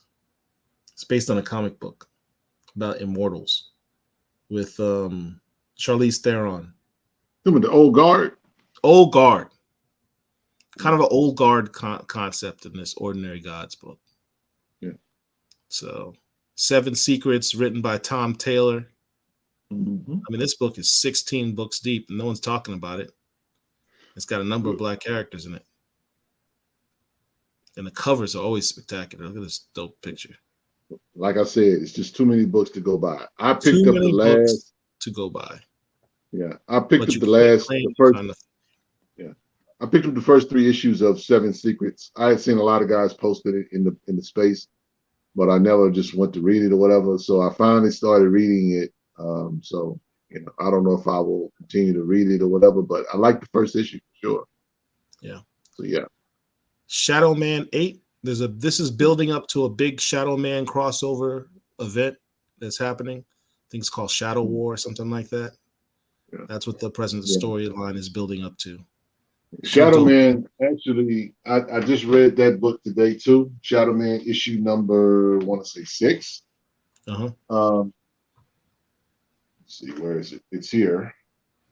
Yeah, but it's a Stephen King The Shining tribute issue. But yeah. Actually, it's issue 7. Issue 7. So, Wonder Woman 786. This is the continuation of the Trial of Amazon storyline. Yeah. Well, here is funny you say that because I'm gonna read this tonight too. Issue 785 because this is part 3. This is part 3 of that crossover Trial of the Amazon. So this is part 5. Yes. There's a number of covers. Here's one with Yara Flor versus Diana, because they're all combating to be the champion of Doom's Doorway. And shout out to DC for, and shout out for DC for basically spoiling the doggone event through the FOC. They really did. I think Tamiko said DC can't hold water for anything. It's almost like, should I even bother to collect these books, buy these books when I already know the end gonna be? I mean, but that's the poison that comes with FOCs. You may get spoilers inadvertently, and it's cool. You know what I'm saying? It's the cost of doing business. You don't get them always, but every now and then something happens. DC just recently has been guilty of that. So shout out to them for being DC. When DC goes DC, what can you do? So anyway, guys, that's I'm glad you showed that, Paul. But getting back to our topic, man, we recognize and we realize that there is multiple books that you can go buy, you can collect. There's back issues. There's no reason why you can't find black books. If you go to a comic shop and dig into spaces, you can find something to read. Gordon says things are better and they can get better regards to black comics / characters. There are characters that should have ongoing titles, but don't right now. I enjoy Black Panther. Yes. Black Panther is one of the best black comic books out. And let's just be honest, guys. Can we really be surprised? I think that, hold on. Kenneth says DC needs to give Cyborg a new series and give Calvin Ellis, the Black President, his own series also. I agree. I co-sign both of those. But here's the thing about Black Panther. John Ridley is writing a pretty amazing story. You know why I know that? Because Paul and Mark don't like it. What? and no, let me hear me out. Hear me out. The reason I like his writing, except there's only one thing I don't like about his writing. Yeah, I know. But Mark really kind of detests it. So shout out to Mark. ATL Blur if you use on Instagram. But anyway, so they had real issues, legitimate issues with the run, with some of the way some things were written, right? But what he has done, you need to throw respect on my man's name. Here's the deal, though. Here's the deal. Got T'Challa out in these streets, people treating him like his name is Stanley. Well, T'Challa. See, y'all have made T'Challa an icon. He is an icon. And T'Challa, but see, your icon has defects. Icon has issues. Does he though? Does he though? Is it a defect to be always prepared? Do we have to rehash issue number 4? What did Storm tell Gentle? All right. She gives my man some sugar and turns to him. You gonna tell me everything? Y'all talking about it. He had this look on his face like he was shook, like the jig is up, bro. So again, I like this. Here's the thing. Anytime you can write a story where the antagonist or the protagonist is either adored or disliked to a degree where you care, a writer's job is to simply get you to care about these characters, what they're doing, and their interest. Your interest is always piqued when you look at these guys. And so the John Ridley, shout out to him, because he is really holding I Am Batman and Black Panther at the same time. Dude is doing an amazing job. He double dipping from DC and Marvel at the same time. I'll give him props just for that. Yeah, no doubt. Now, Ken working Black man. He says, what do you think of Ta-Nehisi Coates' run on Black Panther? I think Ta-Nehisi Coates' run will be vindicated as being one of the better runs years from now. Not now, but years from now. Yeah. The Intergalactic Republic of Wakanda run is kind of like wine. It's fermenting right now. you know what Coates' run. Here's the key to Coates' run. Coates' run. Coates. This is his first comic book. He never had any experience writing in a comic book medium. I've seen him in interviews. He said he had no experience. He basically learned on the job. And he admittedly said, yeah, the pacing was kind of off, and I'm trying to learn the medium and get the action sequences and not be so verbose, etc. He admitted to all that. Coates' run reads better as a trade paperback than it did in monthly installments. So I would say if you have never read Coates' run, either get the whole run and read it at once, or buy the trade paperback and read it all once. It makes for a better read that way. Here's the thing, too, bro. I'll be honest. You said put it in a trade. Okay, I can co-sign that. However, I said this early on that this actual is a novel. Yeah, that's why I say you got to read it all at once. Yeah, but what I'm getting at, you don't necessarily need art to kind of like read this. This is book type stuff, because we know Ta-Nehisi Coates is a phenomenal writer. Okay, he's questionable as a comic book writer, but he's a phenomenal writer. He's given us some dope books to read or whatever. You know what I'm saying? He did some things with talking about Barack Obama. You know what I'm saying? He's all over pop culture stuff. I mean, dude, and let's just be honest. I give him props what props is due. I enjoyed his Black Panther and the Crew run. I enjoyed his Nation Under a Feet run. When we got to the Intergalactic Republic of Wakanda, I listen, I had to get off that. I got off at the fairway. I had to go. I was like, okay, coach, I'm gonna buy these books because I'm gonna do that for the culture. I'm gonna take, but there were times when I would just look at it. I can't do this. I put that book away. I stick it in a bag and board, put it in a box. And like you said, Paul, I do think that time will be kind to this run. And so it actually, what's funny to me is it actually set up the John Ridley run, which is kind of a natural progression, if you will, because this is a story about espionage.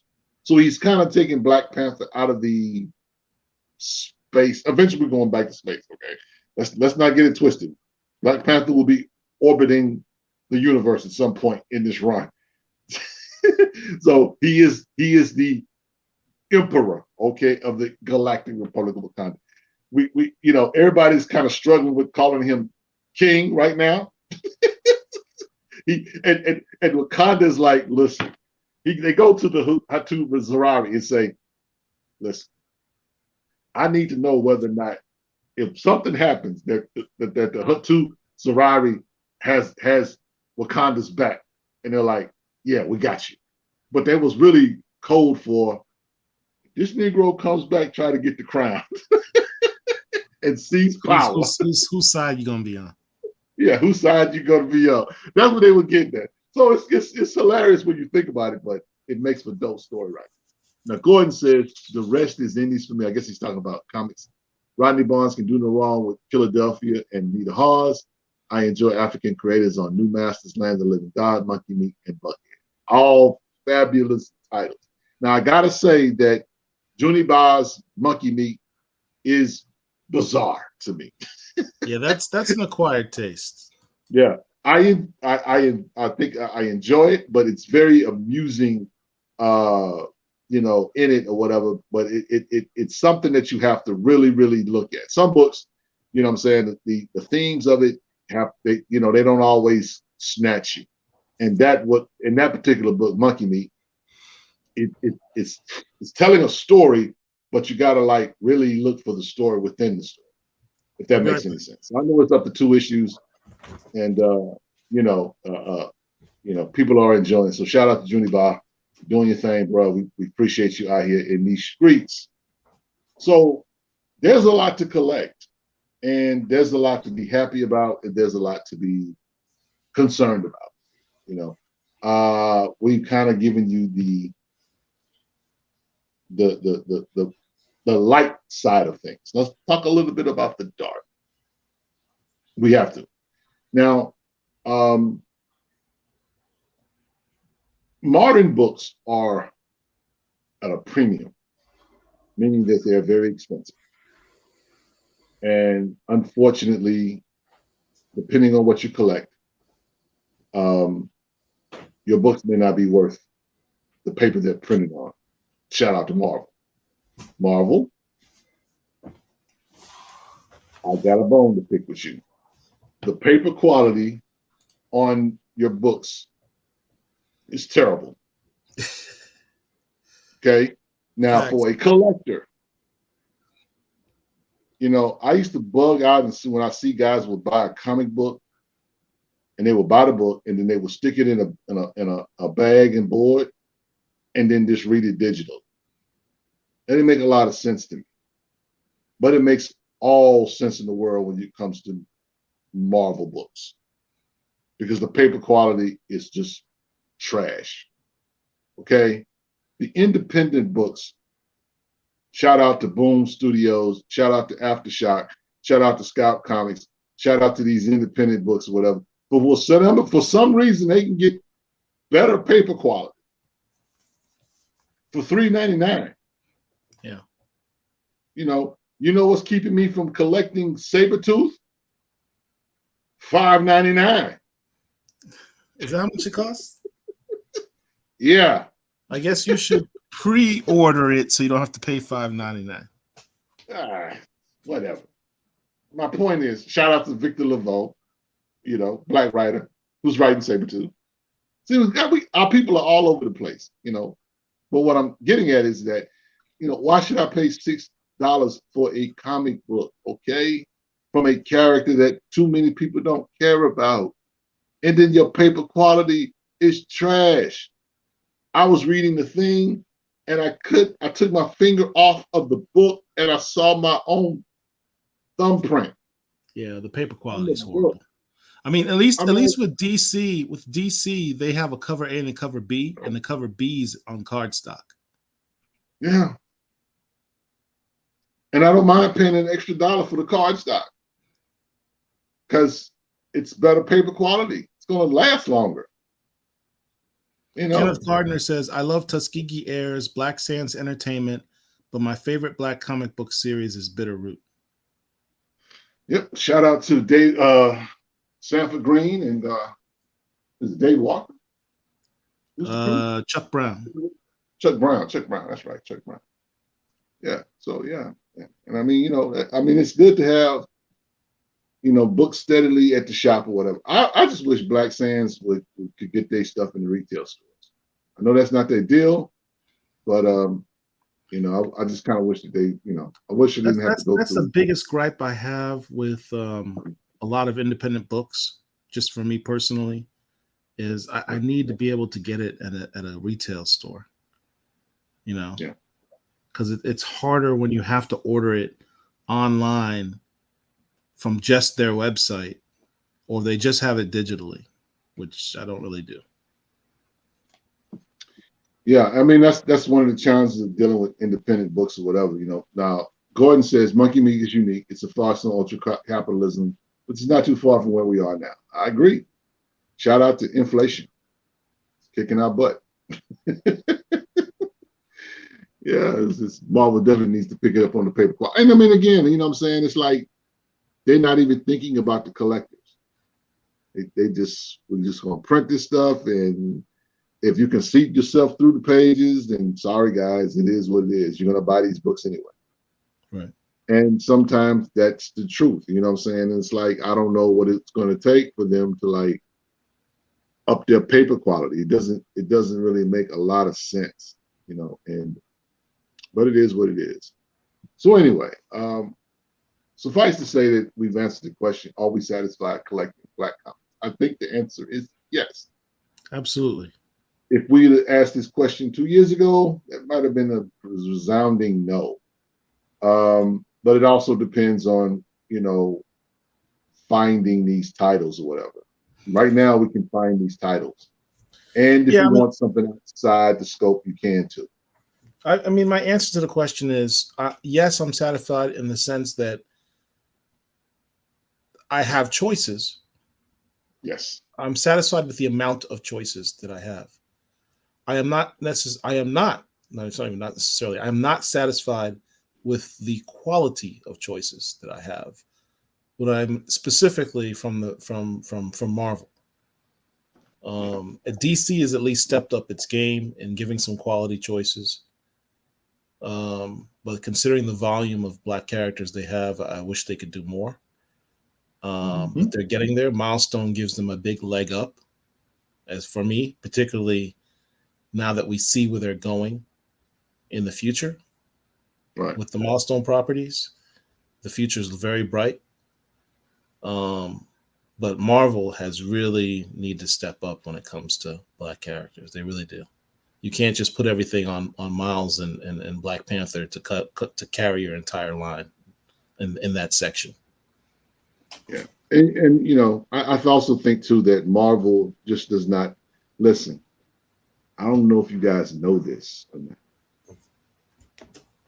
but the gloss or the glow of Donny Cates and Al Ewing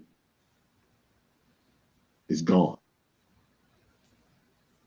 The only writer you got now in Marvel that is kind of that is the truth Chip Zdarsky. And guess what? He's going to start writing Batman. So I don't know how much longer he's got on Daredevil, but you know, your writing staff at Marvel is not. You don't have a stellar roster, you know, and you can't continue to exchange whatever, and then you kind of plug in certain guys. You know, we're looking for writers that are kind of like separating themselves from the pack. Rodney Barnes has separated himself from the pack. Chip Zdarsky has kind of separated himself from the pack. Sanford Green has separated himself from the pack. A lot of people did not like the art on Black Manta, but you'll be hard pressed to find a better DC comic book, period, in this year. Because Black Manta was phenomenal. Oh yeah. So I don't know if Aquaman is going to be just as good, but I do know that if you don't have Black Manta in your collection as a comic book head, you're doing yourself a disservice. That was an amazing book. You got to have it in your Black Lection, man. Kenneth Gardner says, when will John Ridley give Jason Fox's Batman his own Batmobile? Now, this raises an interesting question. So right now he rides around on a motorcycle because it's just him. But we know his sister at some point is going to become his partner. I don't want to use the term sidekick, but his partner. And I can't imagine he's just going to have her riding on the back of the bike with him. So they're probably going to need a car. Their dad is Lucius Fox, who now knows that he's Batman, right? Yeah. So you got something in R&D for him. And he's got all that Wayne money now. So at some point, Dad's going to hook him up with a new ride. The question becomes, what does a black Batman drive? Mm-hmm. What should Black Batman's car look like? Mm. Wow. What do y'all say? Tell us in the chat. I mean, what do you think the Jace Fox's Batmobile should have that will distinguish him from Bruce Wayne? And you cannot start with the answer. He's got to have a good sound system. A Benz box, some 808 drum, 808. It's gonna be an acid. I woke up in a Bugatti.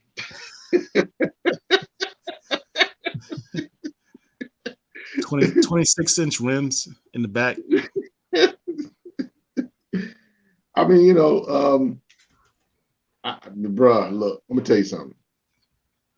The Batmobile. What up, paperbacks and soundtracks? Good show this week, the 100th episode, by the way, fellas. Appreciate that. Yeah. He said, I agree with Mama. Whatever he drives, it better be from H-Town. Y'all got good whips in H-Town?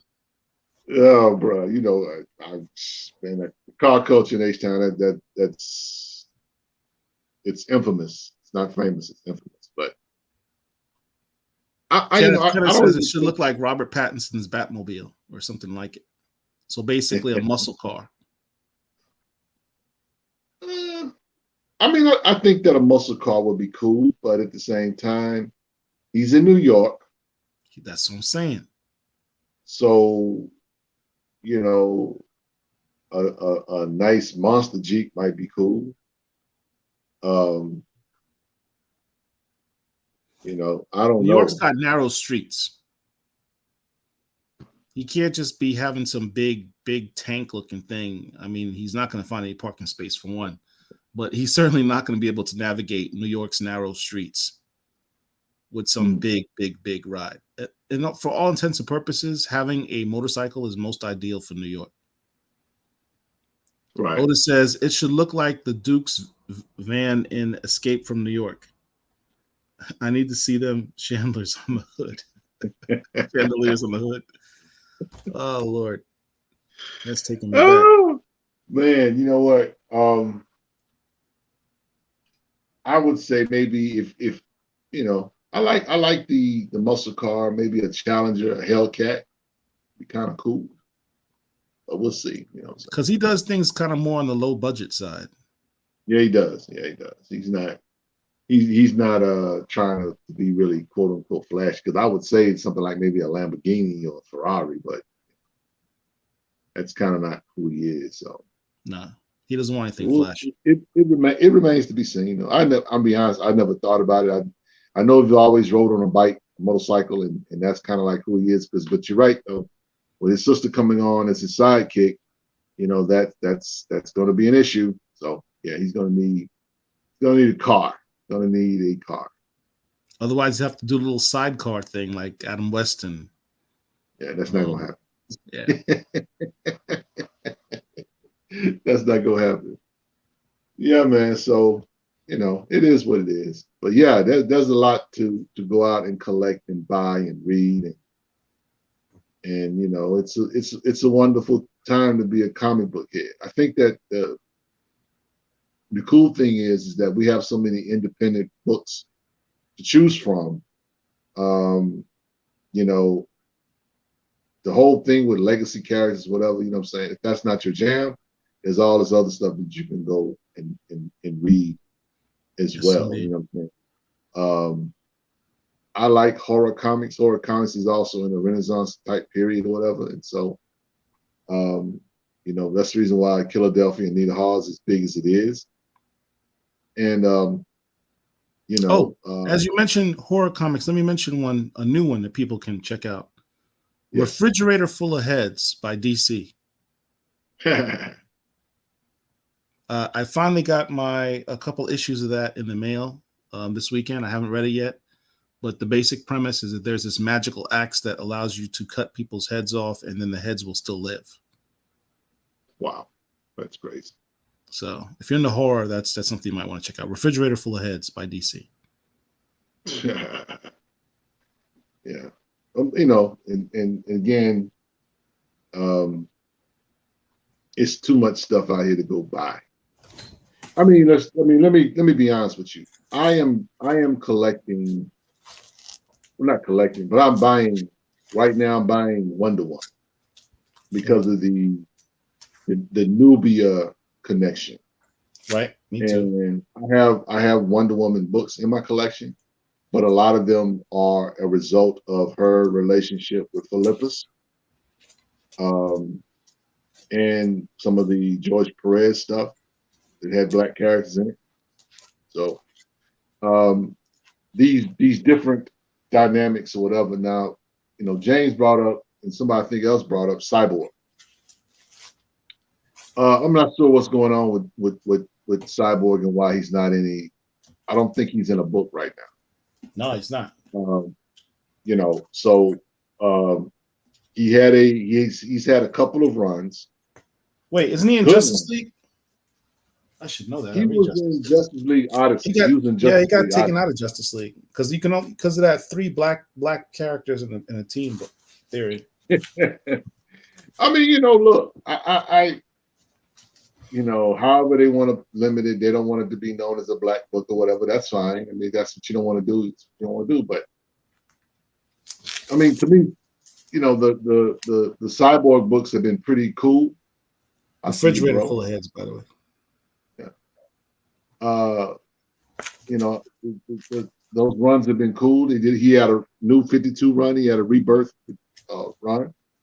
They were dope. You know what I'm saying? I have a matter of fact, I got not only floppies, but I got trades of Cyborg. So is he one of the characters on the Justice League is going to die?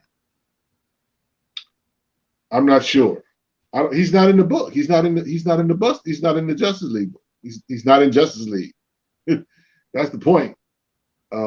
Kindergarten says Marvel needs to do a better job with its black characters because to me, Marvel has the best black superheroes, especially with Blue Marvel, a Black Superman.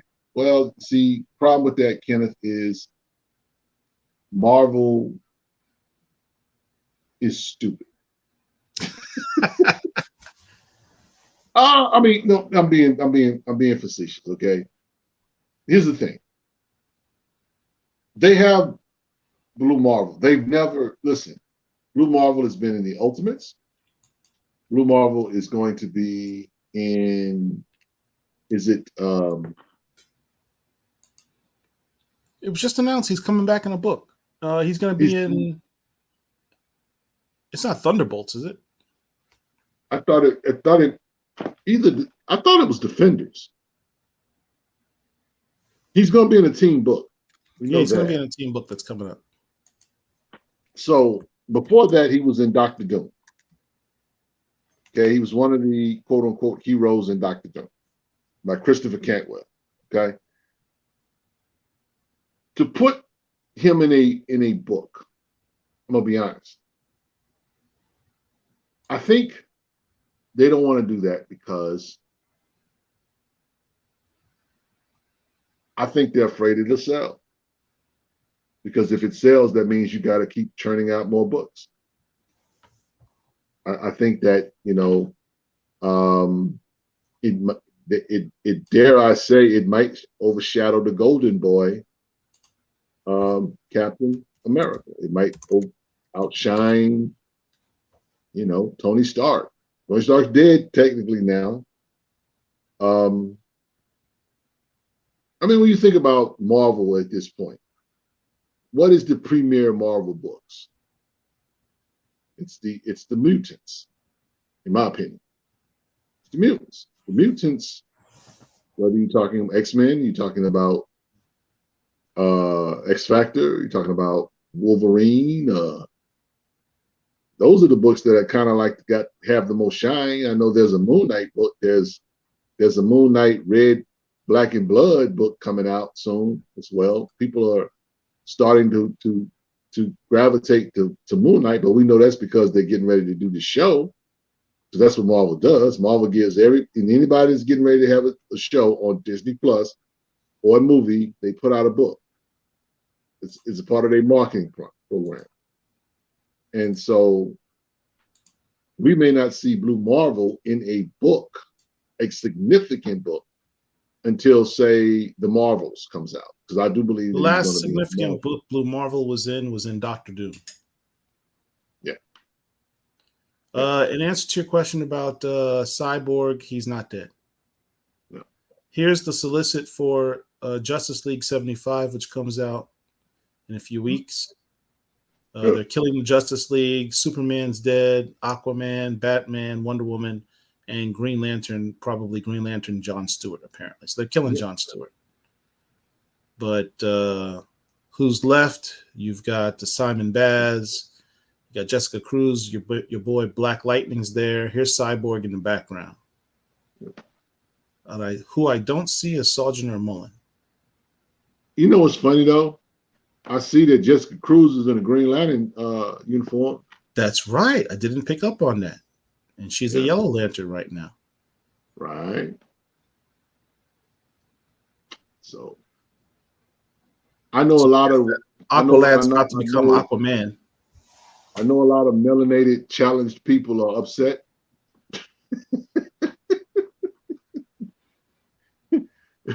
And say a lot of mayonnaise is mad, hopping mad about this. And it's like, y'all, what's funny to me is y'all have trashed the Justice League, y'all have trashed all of these characters, and now that DC's killing them, you're upset.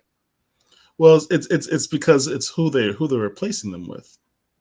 Yeah, well, I mean, gotta go. It's not like they'll be back. Yeah. Speaking of gotta go. Look, guys, we gotta go. We over 2 hours, and so we don't need to prolong the time. We want to thank each and every one of you that came and hung out with us on tonight. Again, check out our John Jennings interview. It's amazing. While you're there, also go check out the Ladies Live video with Tamiko and company. Also, go to our website, blackcomiclords.net. Check out the FOCs. Check out some blog articles. Check out some comic book characters and some comic book covers and some controversial stuff. It's all there, guys. Check it out. Like, share, subscribe. Let us know. Yeah, if you're watching this, please just take a second, just hit the like button. I got 3 likes. I want more than that. 3 likes is pitiful. Yeah. Like right now. Yeah. It takes you nothing. Please do. Yeah. You know, and so sincerely though, guys, what we're trying to do is amazing. And we need your help with the algorithm. Share the video. You know, if you guys don't like it, you know, like it anyway. Whoever just shared that, like, thank you very much. You know, Shout out to H&H Comics. He said, so glad to have this space and community. Folks in CBSI were shitting on Blue Marvel last week. You know why? yeah, I mean, Because Blue Marvel, Kevin Greavy, when he wrote that character, made it so that he insinuated he could take out the Avengers almost single-handedly. yeah. That dude is crazy overpowered. He should be Marvel's central figure Mhm. in the Marvel universe. He should, if he was made a member of the Avengers, he would run the thing.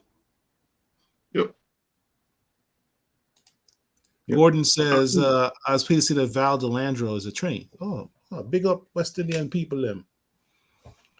Yeah, man. So that's dope. I mean, you know, listen, the part of the stigma of being black, the black character, so to speak, is you're going to have people that are melanated challenged and not like it. You know, they're going to dismiss it. They're going to not embrace it. You know, and look, here's the thing. I'm not lost on the fact that, you know, black culture is loved versus it's black people that are hated. They love our culture. But us as people, they could care less. Everybody wants to be black, but they don't want to be black. Yeah, if they could have the culture without the people, or they would run with that twice on Sundays. But it don't work that way. It does not work that way. And so, you know what I'm saying? That's why. Go ahead. No, go ahead. I was going to say, can we please give a quick shout out to DC for scaring the bejeebies out of fanboys with this photo?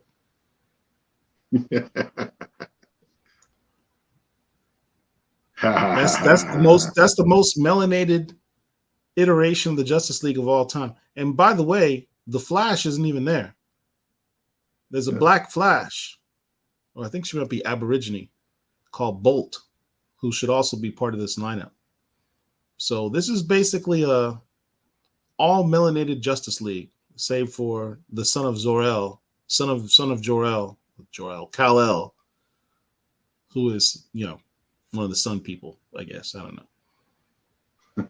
But there was a lot of anger. Yeah. From fanboys on the internet when this photo dropped of the new Justice League. Yeah. You know, and the whole thing is all of it is under the guise of representation and their dislike for these characters, for their legacy characters. Get it. You're beating that dead horse, it don't matter. You know, so I think that, you know, these guys, they're gonna buy it because if they want to continue to quote unquote their continuity, they're going to continue to be completionists. Some of them quote unquote claim that they are. They're going to buy it. They're going to talk trash about it, but they're still going to buy it. They're going to put it in their long boxes, or they're going to put it in dollar bins, whatever. And guess what? We'll pick it up. Those of us, some of us that are not in the black comics right now, that are discovering black comics for the very first time, they'll be able to go in a long box and say, wow, look at all of these black characters. I never knew. We see it every day on our site. Somebody posted up something that we have posted up 2 years ago, 3 years ago. No matter, whatever. Then we just smile and grin and be grateful because guess what? Somebody's being awakened. You know, it's like the Matrix. We're out here trying to wake people up to the reality and the presence of black characters, black superheroes and black creators. You know what I'm saying? So let me make one last point before we go. You know, we want this place to be as inclusive as possible for people of varying levels of experience in comic book reading and collecting. We recognize that some people are newer to this than others. And we want those people to feel just as comfortable being here as people that are seasoned veterans with multiple long boxes that take up way too much space that their spouses complain about. So, if you ever have a question, ask and feel free to do so. If you feel that you're afraid of quote unquote gatekeeping or someone's going to make fun of you or, bully you, feel free to reach out to admin. You can always email us at blackcomiclords@gmail.com. Or reach out to any of the admins via DMs. We'll be happy to answer any questions that you have. We had some people in this space just recently say, hey, where's a good place to go buy comics, from an online store? Or how do you guys do pre-orders? And, people just jumped in and answered questions. But I would say to people that are experienced, that are watching this, I encourage you, please, if you see someone who's struggling or has questions and you have experience, answer their questions, help them out. It's in all of our best interest that everyone feels comfortable getting into this hobby, and we want to encourage that. We need to keep the hobby going. So that's just my PSA for the week. That's what's up. Each one teach one. Yes, absolutely. We are here to help. We're not here to destroy. We're here to build. And it's important that we be about our business, no matter who says what. Because they can talk all that they want to. They can run their mouth. They can say this character doesn't mean anything. Whatever. Do your thing, bro. Do you? Guess what? We're gonna do us. And that means we're going to educate. We're going to continue to uplift. We're going to continue to speak on. We're going to continue to, like our mantra says, we're going to do the very things that we need to do to further the cause of buying the comics and reading the comics and discovering how dope these characters are. Because these characters reflect our experiences. They reflect our struggles. They reflect our hopes, so. We're going to keep doing what we do. So with that being said, we're going to get out of here. It's your boy, Rich. I got my man, Paul. And tonight, we want to thank everybody that came through. I want to thank you guys for participating again. Like, share, subscribe. Share this video with a friend, with a hater. I don't care. just do us a favor and hit the like button.